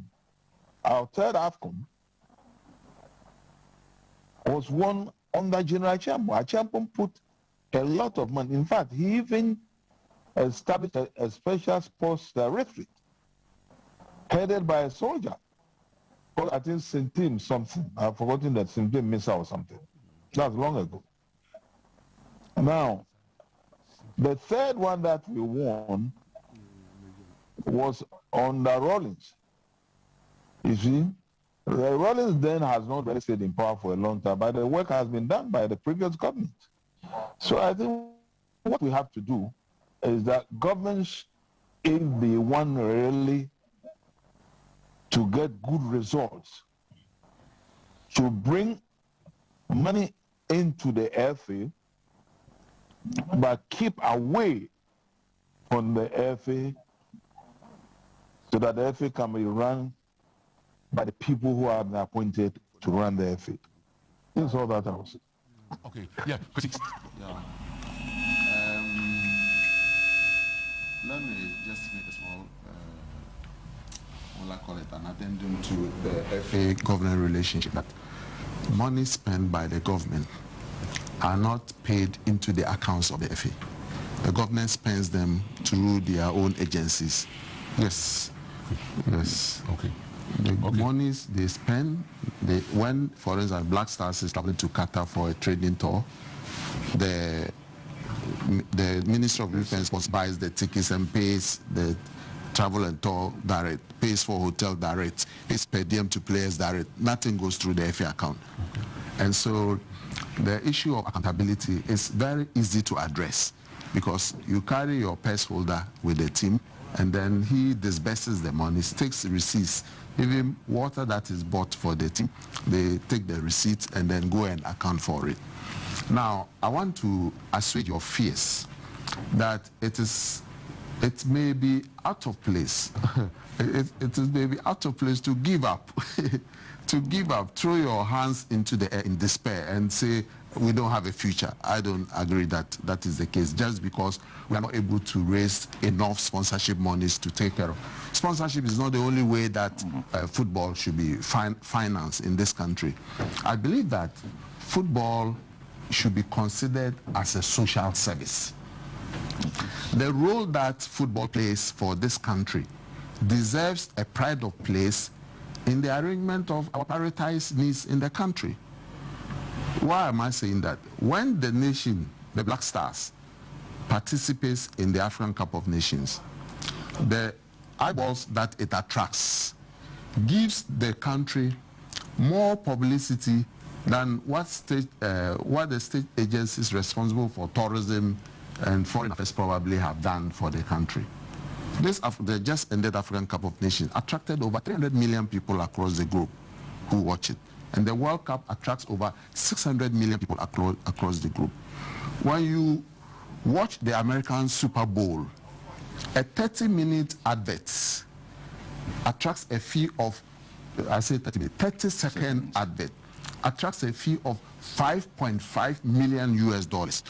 Figures have changed. It's now 6.1. So it's social. Correct. The point I'm making, Nana, is that they buy the airtime. That's the point. Yeah, so it's commercial. You convert it to So what football is doing for the country, if the government invests a reciprocal amount, I do not subscribe to government giving cash to football, but government can help with infrastructure. You know that in 2000, when Germany was kicked out of the Euro at the quarterfinal stage by Croatia, they had lost disgracefully in previous competitions in 98, 97. What did they do? One of the key things they did was to build technical centers, 121 of them across Germany, and were built by the state. The government did it. And each technical center was manned by 2 coaches who were employed by the state. We could reciprocate something like that here. Fortunately for us, we have sports resource centers which have been built in each of the 10 regions. And now we have 16 regions. So I'm sure government has plans to... Don't forget Savannah regions. I am never unmindful of that. Why? You're from the Savannah, not yes, the North. Savannah. You're from Savannah, not the North. Okay. So what I would suggest is that government should consider adding residential facilities to this infrastructure that we already have to become the nucleus for the training of sports boys and girls that will eventually transform into national team. It's not far from being done. If you apart from this advert that it gives, I remember that when I went to Korea and Japan in 2006, we met a lot of people who said they hadn't heard the name Ghana before until we went to the 2006 World Cup. When they heard Ghana, they thought it was Guyana in the Caribbean. And so this is something that the Black Stars have done for the nation. Okay. And so we should... Something that should be invested in. There should be a value of that put into football development. Okay. Infrastructure is the bane. Then youth development is another thing that we could look at. We'll get to that. Right. Let me just add something to this. My perception about funding, Kushi may not agree because he said he doesn't like government putting money direct, but government is doing things like road fund, get fund. So let's have a sports fund. It's in the law. But it is not taken seriously because all these youth that play football get out of trouble, and it is important for the nation that the youth get out of trouble and put their attention on football. Should it be football fund or should it be a sports fund? Sports. Well, it's a sports fund. And then I'll leave it. This is saving our passion. We are discussing the past, present, and future for Ghana football. And I suppose many of you guys have had your views, had your says, and she's in the house. Yeah, Coach AJ. What's up on social media? Well, Carl, you're having a very great conversation with your panel, but for the guys on social media, they have lots and lots and lots of questions for your panel. For Nana Sambu Butler, the Busia Drops people, they are saying they miss you a lot and they want you back. Mr. Nyantechi, people are also saying some stuff about you. They also miss you and I also miss them. I also miss them. Say something about you. And so I'll be going to social media to come your way with all the things that people are saying on their social media platforms. And so first, we look at our Facebook page on our stream where we have Lars Anderson who said, we need such programs and great work. And Ishiraba Prince says, I think Kurt should use this opportunity to apologize to Ghanaians. And that's what he had to say there. And more comments coming through from you guys on our Facebook page. And we have James Maudi who says, I miss Kwesi Nyantechi. GFA is back again. All in caps there. I wish you could see his reaction in the studio. And this is coming from Kweku Boati. He says, please ask Nana Butler, I'm asking him for you, what he is doing for our darling club, Ebusia Dwarfs. And we have Kweku Boateng coming in again to say, Ebusia Dwarfs needs Nana Butler. Nana, please help our darling club. We want to play Premier next season. That's what people have been saying on our Facebook page. Mike Kofi Kwene says, Kwesi and Togbe talk well. And we have Peter Tete Jr. saying, I humbly suggest the GFA should select 5 young retired players of the Black Stars of Ghana and sponsor them to attend the best coaching schools in the world. After graduation, I suggest that they should be sent to the best football clubs in the world to understudy their respective coaches. Finally, they should be brought back to Ghana to coach our various national teams. Those coaches who coach the junior team should graduate with the teams to the senior level. Thank you. This is coming from Peter Tete. As Carl always says, he knows that I've not gone through a lot of football tournaments. So he has a lot of things to say about that. But this particular one, which is suggesting that some of our players who are retired, we take them to good coaching schools out there, take them to some of these big clubs for to understudy. Is that going to help save our passion? Going to school, it's very, very key as far as I'm concerned. So once they've got that going, fine. But maybe I have a little different view when it comes to like saying that once these people have coached these players, then when the players progress to the high level, these coaches should go along with them. I'm not 100% sure about that. Okay, and these are some of your messages too coming from our WhatsApp platform. And this one says, good evening, Uncle Carl. Feels so great to see Kwesi Nyantechi again. Please, we need him back. This is coming from Alexia. And this one says, Black Stars problem will solve if Kwesi Appiah is chosen to manage the teams. He knows the ground. And this is coming from Oscar Glaga from Oglogbo News site. I don't know what the panel will be saying about the return of Kwesi Appiah, because we know that some of them have worked with him before. Great interview, Carl, as usual. This is coming from Ofori from SCC, and more comments coming to you. But Richard Kwame says, please ask them attitude towards appointment of captains in the past, and now has it been well managed, because I believe it will help save our passion. More on the comments that have been coming to, and this one is on Facebook from Kweku Ahenkra, and he was just excited about having doctor, and he says, we don't have the culture of resignation in this country. If we did, a lot of top people would have lost their positions. They don't resign because they have no shame. Very excited about what Dr. Nyahotamla said. And he also came in again to what he was talking about, the fact that, well, when you go, because you're a heart-of-folk person, make sure you don't cheat Kotoko and all that stuff. And when he said that, a lot of people, And so quick, this is Mr. Kwesi Nyantechi. Are you aware that he was the Yeah, I know. Now somewhere making some big. Yeah. And so quick, you see where your message go, Mr. Nyantechi. And this is coming from Yawa Mpofu Jr. He says FIFA used Ghana as a reference in modernizing their statutes on finances and appointments.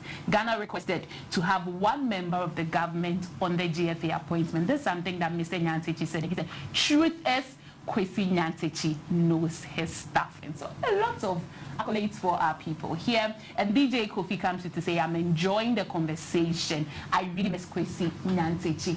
Well, he's back. Mr. Andrew Butler, they've been talking a lot about you coming back to Ebusia Doors because they miss you and people in Cape Coast really want to enjoy Premier football. We go back to that message on our Facebook because it came in twice. And so, yeah, that's Kweku Boati saying, Ebusia Doors, meet Nana Butler. Nana, please help our darling club. We want to play Premier next season. I'm sure they want to bring back the passion or save the passion in Cape Coast. I'm the president of the club. Yes. But, you know, as I articulated here, you get to a certain position, I'm not a fan of interference. Is that clear? Kweku, is that clear? He is not a fan of interference. That's what he has to say there. Some messages coming through from Kobe of Agbogba. He says, Carl, I candidly believe that the FA should be autonomous, and that also involves the FA striving to find innovative ways to fund the various national teams rather than relying on the state for funding. Some questions have also been coming through on player selection. They are asking if, this one says, is it okay for the FA to be going out more to look for players than to invest in the domestic players that we have? Mr. Nyantechi is nodding his head. I'm sure he has something to say on that. Yes, I think both ways, but let's invest more in the domestic terrain, because we have more Ghanaians in Ghana, more than anywhere else. But can I say this? It got to a time I saw the exodus of our players. So I mooted the idea that, especially the youth and the juvenile, if you have not played in this country for a number of years, I will not sanction your departure. Then a minister, very close, I won't mention his name, he's a lawyer. He walks to me and says, Nana, you know, my crop of lawyers who were trained with the taxpayers' money, so far, they've all left the country. I left with 2. Bring them back, and I will support what you're saying. There you are. Of course, there is a legal issue there, restraint of trade. That's the point. Yes. I want to go out from point. I had football in mind. Yes. But then, that's what he told me. Confronted several times that we have allowed a huge exodus of our best talents to uninspiring leagues abroad. And the truth of the matter is that a player plays for WA All Stars and earns 500 cedis a month. If he's lucky. If he's lucky. Then he gets a contract to go to Vietnam, and they pay him $5,000 per month. Who am I to stop him? The chief and elders of his village will besiege my house at dawn and give me warnings why I should let the player leave. I believe that we should leave it to the forces of demand and supply. I refer to the Egyptian league. We call it the special league in Africa. It's the best league in Africa. In fact, the Egyptian league is better than many European leagues, even the Danish league, Swedish league, and so forth. Do you know how much they pay their players in some of their clubs? I'm well aware. El Ahly, the lowest paid player in El Ahly earns $40,000.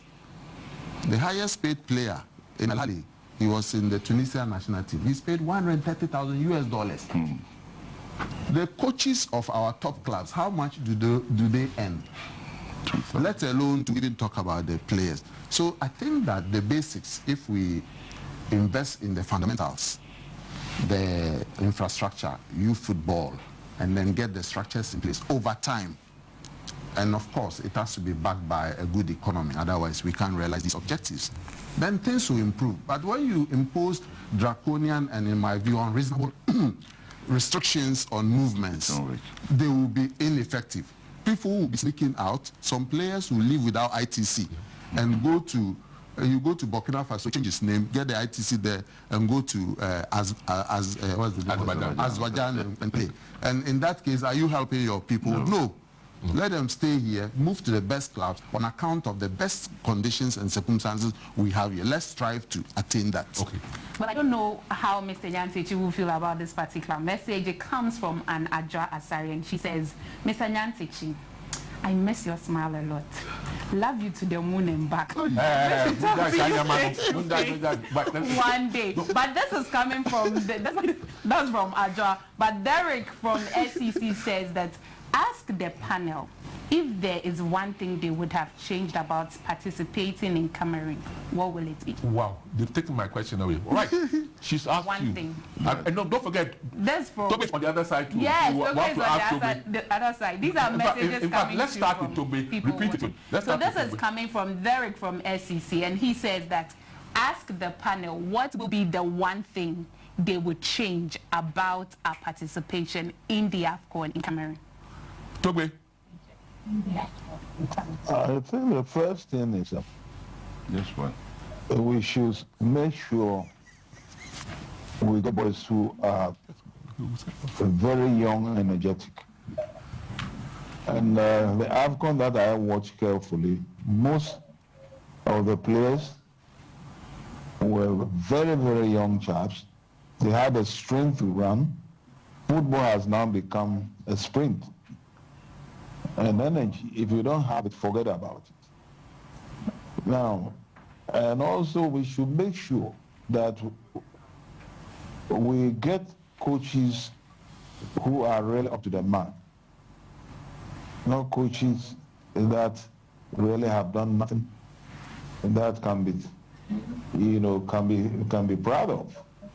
And also, our management, when I say management, I'm talking about the FA itself. The FA should be strong. And should there be any interference from government, the leadership, and I mean the president, should have the courage and say no on principle. And I think this can really send us far. Well, he's actually... Well, if I had the chance to make any change before going to Cameroon, with the benefit of hindsight, I'd have taken the coach. I'd have gone with a coach who would look at the strength of the players and make changes when it was necessary, and not changes when we were 10 minutes to the end of the match. That killed me completely. Okay. Nana? Well, a few of the players try to play to the gallery, but not focused. So that's what will get changed. They must realize that they are not there to showcase themselves, but to die for the nation. Great. Kwesi? Two things. From what transpired, I would have gone for a very ambitious young coach. The performance of Milo has taught me a lesson that the second coming of coaches in this country have been disastrous. The second thing I will support my former boss, Dr. Nyaho Tamakulu, is to resort to young players. Football is for young players. And I had this policy in where I was starting. If you ask them, I always said that any player over 30 years is no longer a footballer, but a politician. He's coming to destroy your team for you. They will come with agitations and all kinds of things. With due respect, it's not a rule of general application, but invariably it happens in most cases. And in the very recent past, each competition that we went with young players, we did well. 2010, we went with 8 players from the Under-20 World Cup winning team. We just won the Under-20 African Cup. I am surprised that we didn't promote 6 or more of those players to the Black Stars. We should have done that and given them the confidence to play, and they would have gone far. In 2010, Mr. Gatu, former president of CAF, he met me after we lost the first match to Cote d'Ivoire. We lost 3-1. He met me and said, Kwesi, I see your team is made up of young boys. And I said, yes, Mr. President. He said, African Cup of Nations is not for young boys. I said, Mr. President, we will make amends in the subsequent match. Why did we end at the finals? We nearly won the competition. And if we look back from the transition of young boys, each time that we go to a World Cup for under 17 or under 20, and these young boys get the chance to play, they do well. Right from 92, we had Isaac Asari, we had Mohamed Gago, we had Odate Lamte. And these young boys were introduced into the AFCON, and they proved to be future flag bearers for the team.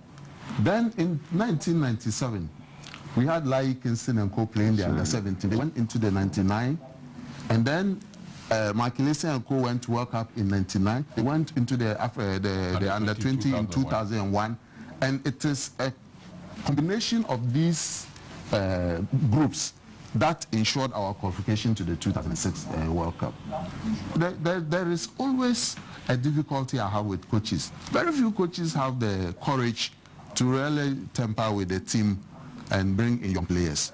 The coach must be courageous to know when to introduce young players and be courageous enough to retire or ask older people to somebody. In 2010, I am surprised that Milo couldn't do that in 2022. Ask Stephen Appiah, when the 2010 final selection of the team in Paris, the coach, we went innocent as we are, thinking that other players will send the team to the World Cup and do well. Milo said, no way, he will rely on young players. And to demonstrate that, what did he do? He created two teams, one team of young boys, another team of experienced players, and asked them to play. The young boys without names scored an avalanche of goals against the older boys. Some of them were dropped from the World Cup team. And if we look at the team at the 2010 World Cup, we had established players. Even our captain, Stephen Appiah, did not play regularly in the team. That's true. Suleiman Tare did not play regularly in the team.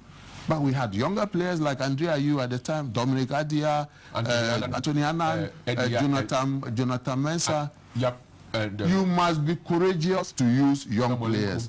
If you want to use older players, the door will be open and that will be your lot. It's alleged that sometimes it's the media and then football administrators who impose these old players. How dare you do? No. Nana had a similar thing in after the 94 fiasco. Nana put some pressure on the coaches then. And if you remember the opening World Cup, African Nations Cup qualified matches, Dan Addo and company were brought in. I think they won 5-0 at the young boys. Yeah. Yes. And we went helter-skelter. We laid into him. Yeah. We laid into that administration. Yeah.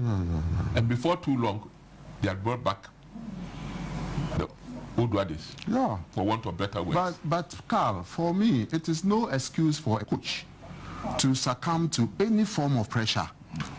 Coaches are professionals who are employed to do their work just as architects, engineers, surveyors, teachers. And their professionalism must be respected by all. Their independence of judgment must be respected by all. At the end of the day, if a coach allows the FA president or somebody else, even outside the FA, to influence him to take a decision which is not his, the buck stops with him. He takes responsibility for it.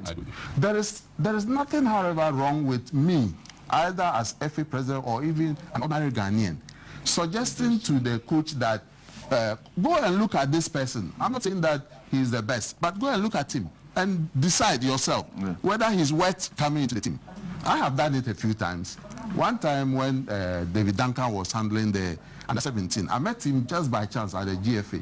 And I said, Coach, I've heard that there's a young man at Heart of Lions called Sadat Bukhari. I heard the name, I never knew him. I said, go and look at him. I learned he can help you.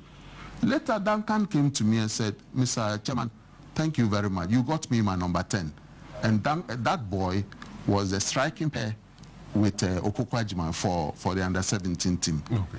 Then, at another time, Siki Akuno, I'll call him Siki Akuno, not Coach Siki Akuno. He wasn't a coach then. He was playing in Randers in Denmark or somewhere.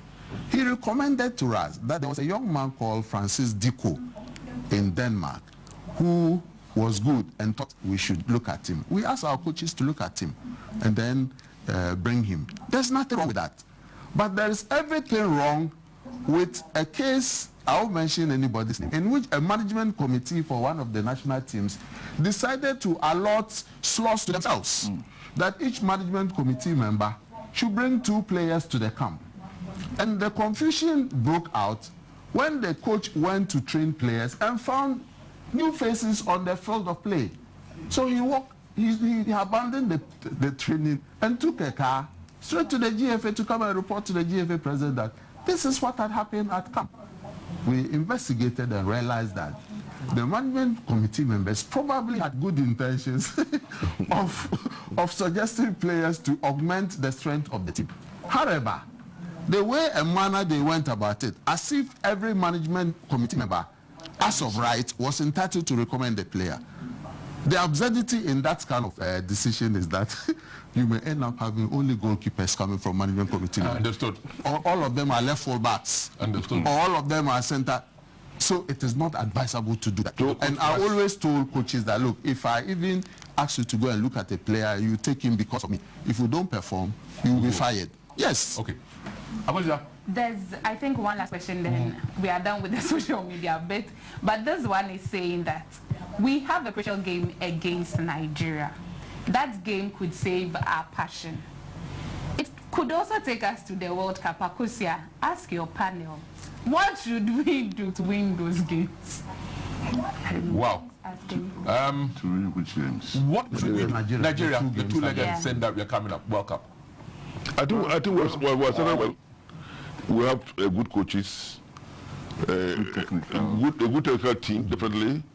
Otto, Boateng, my boy Didi, and Woodhatton coming with his experience out of England, Ghanaian Irish.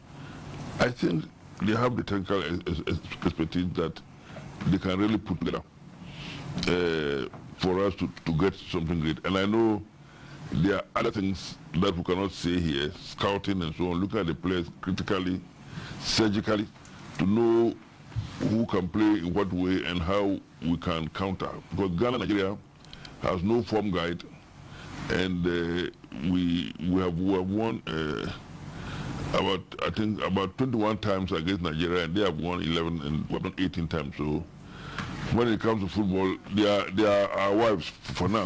Wow. Sorry. With due respect to wives. Yes. But they will not take kindly to it. Well, I think I choose spouses. For now, and I can tell you, it is not going to be a simple game. I can tell you that if we stick together, and I'm sure that is the meaning of this program today, bring the past chairman, let's get the nation to come together. All the networks should ensure that we come together in unity.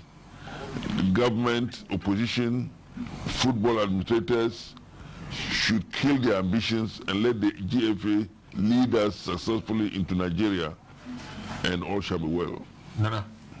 Well, it's a hard call, and it's a very important management decision that have to be taken. It's either you continue or you take risk and say, I'm going to do it this way. And it's done that way. But it's an ad hoc committee, a task force, call it whatever, and give them an assignment to deliver. God willing, it will happen. Kwesi? Well, we've just considered a new technical team and a new management committee. If each and every one of us was asked to suggest we should be on the technical team or the management team, I'm sure we'll have different people be on it.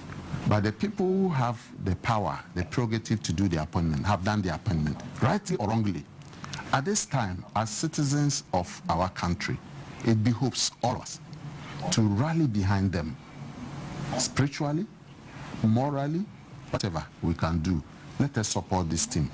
I believe that Otto Addo is on the verge of making history if he qualifies Ghana to the World Cup.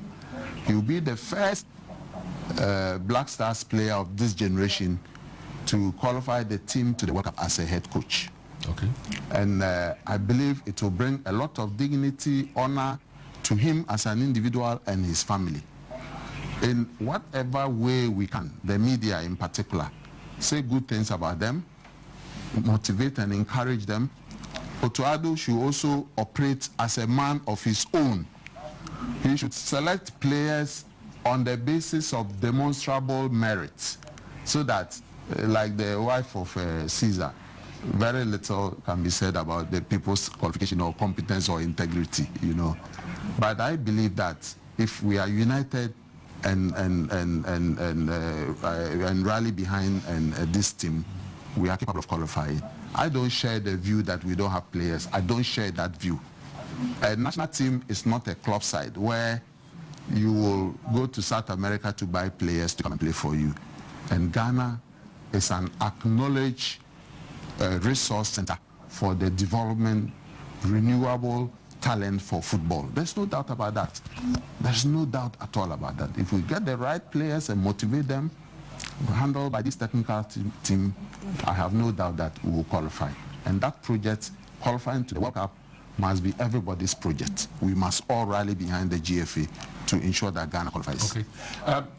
Togbe, Dr. Nyaho Nyautango, are you there? I'm here. Great. The lady asked, the viewer asked, what should we be doing for the World Cup qualifiers that are coming up in just about 2 months? It's next month. Next month. Sorry, yes. I still think we're January. Sorry, next month. March. I will differ with those in the studio. I would suggest that we pick a local coach. Chosen the coach already. In person of Dr. Ogum, the trainer of Kumasi Asante Kotoko. Now, He coached my team. I have studied that man carefully. He's good, but he's late. And he's brought a lot of life into Kotoko. And if we want really to get somewhere, we should give that the gentleman the power. And I can tell you that he will give us a team we shall be surprised about. Now, Otto Addo, I don't even know him. I have nothing against him. He neglected the boys when he was a part of the team. And such a person, to me, hasn't got passion for the Black Stars. As for Chris, I believe this is not the time for him to be here at the moment. At the right time, we might need him. Dramani, yes, can be paired with Dr. Ogunate of Kumasi Asante Kotoko, and we shall see results. They will put the boys on what we call war footing. It's going to be a great challenge, and the boys will have to work hard, and I believe strongly that particular gentleman, Dr. Ogun, can get us the results we are all looking for. Thank you. Interesting. Akosia, do you have anything else? No, for now. Okay. Akosia, thank you very much. But I want you to wait for a minute because, yes, Alaji. Yeah, let me just correct a little impression that I've read in the media, and in a way my senior brother and cousin from the shadow side, Dr. Tamaklo, has said about Otto Addo. Otto Addo didn't run away from the Black Stars. He had just had a new contract with Borussia Dortmund, really good money, and they were going through that contract when we needed him. It was difficult to release him. That is what really happened. Please. Doc, It's okay. Togbe, Dr. Nyaho Tamaklo, and Alaji MND Lepura, Alaji MND Jawula, and Sambru Butler and Kwesi Nyantechi. I'm going to ask you for the biggest favor I could ever ask. I'm being not only inundated for a sequel to this. It's way after 10:30. I have been told that some of your quote, apart from Dr. Nyahota, some of your spouses are not too amused. And rightly so, to be still sitting here at 10:30 when we said we'll finish at 10. Okay. So, I'm going to go on my knees with Akosia and plead, because we've still got so many things to discuss. The Continental Cup level league, local league, we've got the representation on the international bodies getting Ghanaians up there. And then one thing that never ever ceases to amaze me, juju and all those things, those rituals we do, that we wonder when we're going to get over it. Can I humbly request the four of you, if I could get you again for next week, would that be feasible? I am pleading. And guys, let the mails and let the WhatsApp flow, put pressure on them. If you want, I'll give you their numbers and then you'll send it to them. Can we get it done again next week? Can we continue? We shall do some consult, because you know in football we always consult. Togbe, Dr. Nyahota, can I plead with you to convince them? Can I plead to convince them? Certainly, if I'm in town, I will definitely. Okay, they're available. No, so I've got Togbe now. I've got Togbe. I now need Lepura. I now need Nana. I now need Mr. Kwesi Nyantechi. Of course, I'll be here. Carl, I know why Lepura will come. Because we'll be talking about the Premier League. Absolutely. Yes, so he would come. And my people, my people in Pembi are watching. They know next week I'm at the Pembi. Oh, that's the problem. God. No, we'll find a way to go around this. My God. Okay, you know what? Obviously, I threw it to them on the spur of the moment. They will really have to sit and think about it. But we will do our best on this part. We can't guarantee anything. Don't forget, some have plans. They did us a big favor in coming here. How we got them, let me put it this way. The man who's sitting opposite me, Lipura, we got him to help out, and he's got these people in here. My deputy director of TV and my producer also had a lot of work to do. And we've been able to get them. Guys, inundate them, and let's do let's do this. Right. So before I say goodbye to them and ask for their final words, next month, 24th there, Ghana versus Nigeria. Guess what, folks? It's live on this network. And incidentally, this program was on all GBC platforms, all social media, and even GTV. So if you didn't see it somewhere, you could have seen it elsewhere. But Ghana-Nigeria will be a key match. We'll decide whether we'll make it to our 4th World Cup or not. And this is what GTV will be doing. I've been told to ask you for predictions. Ghana-Nigeria. It's difficult. It was not part of our work. There you are.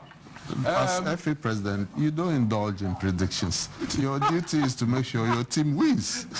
Rain or shine. Spiritualists and others who will do the predictions. Dr. Nyawata is laughing.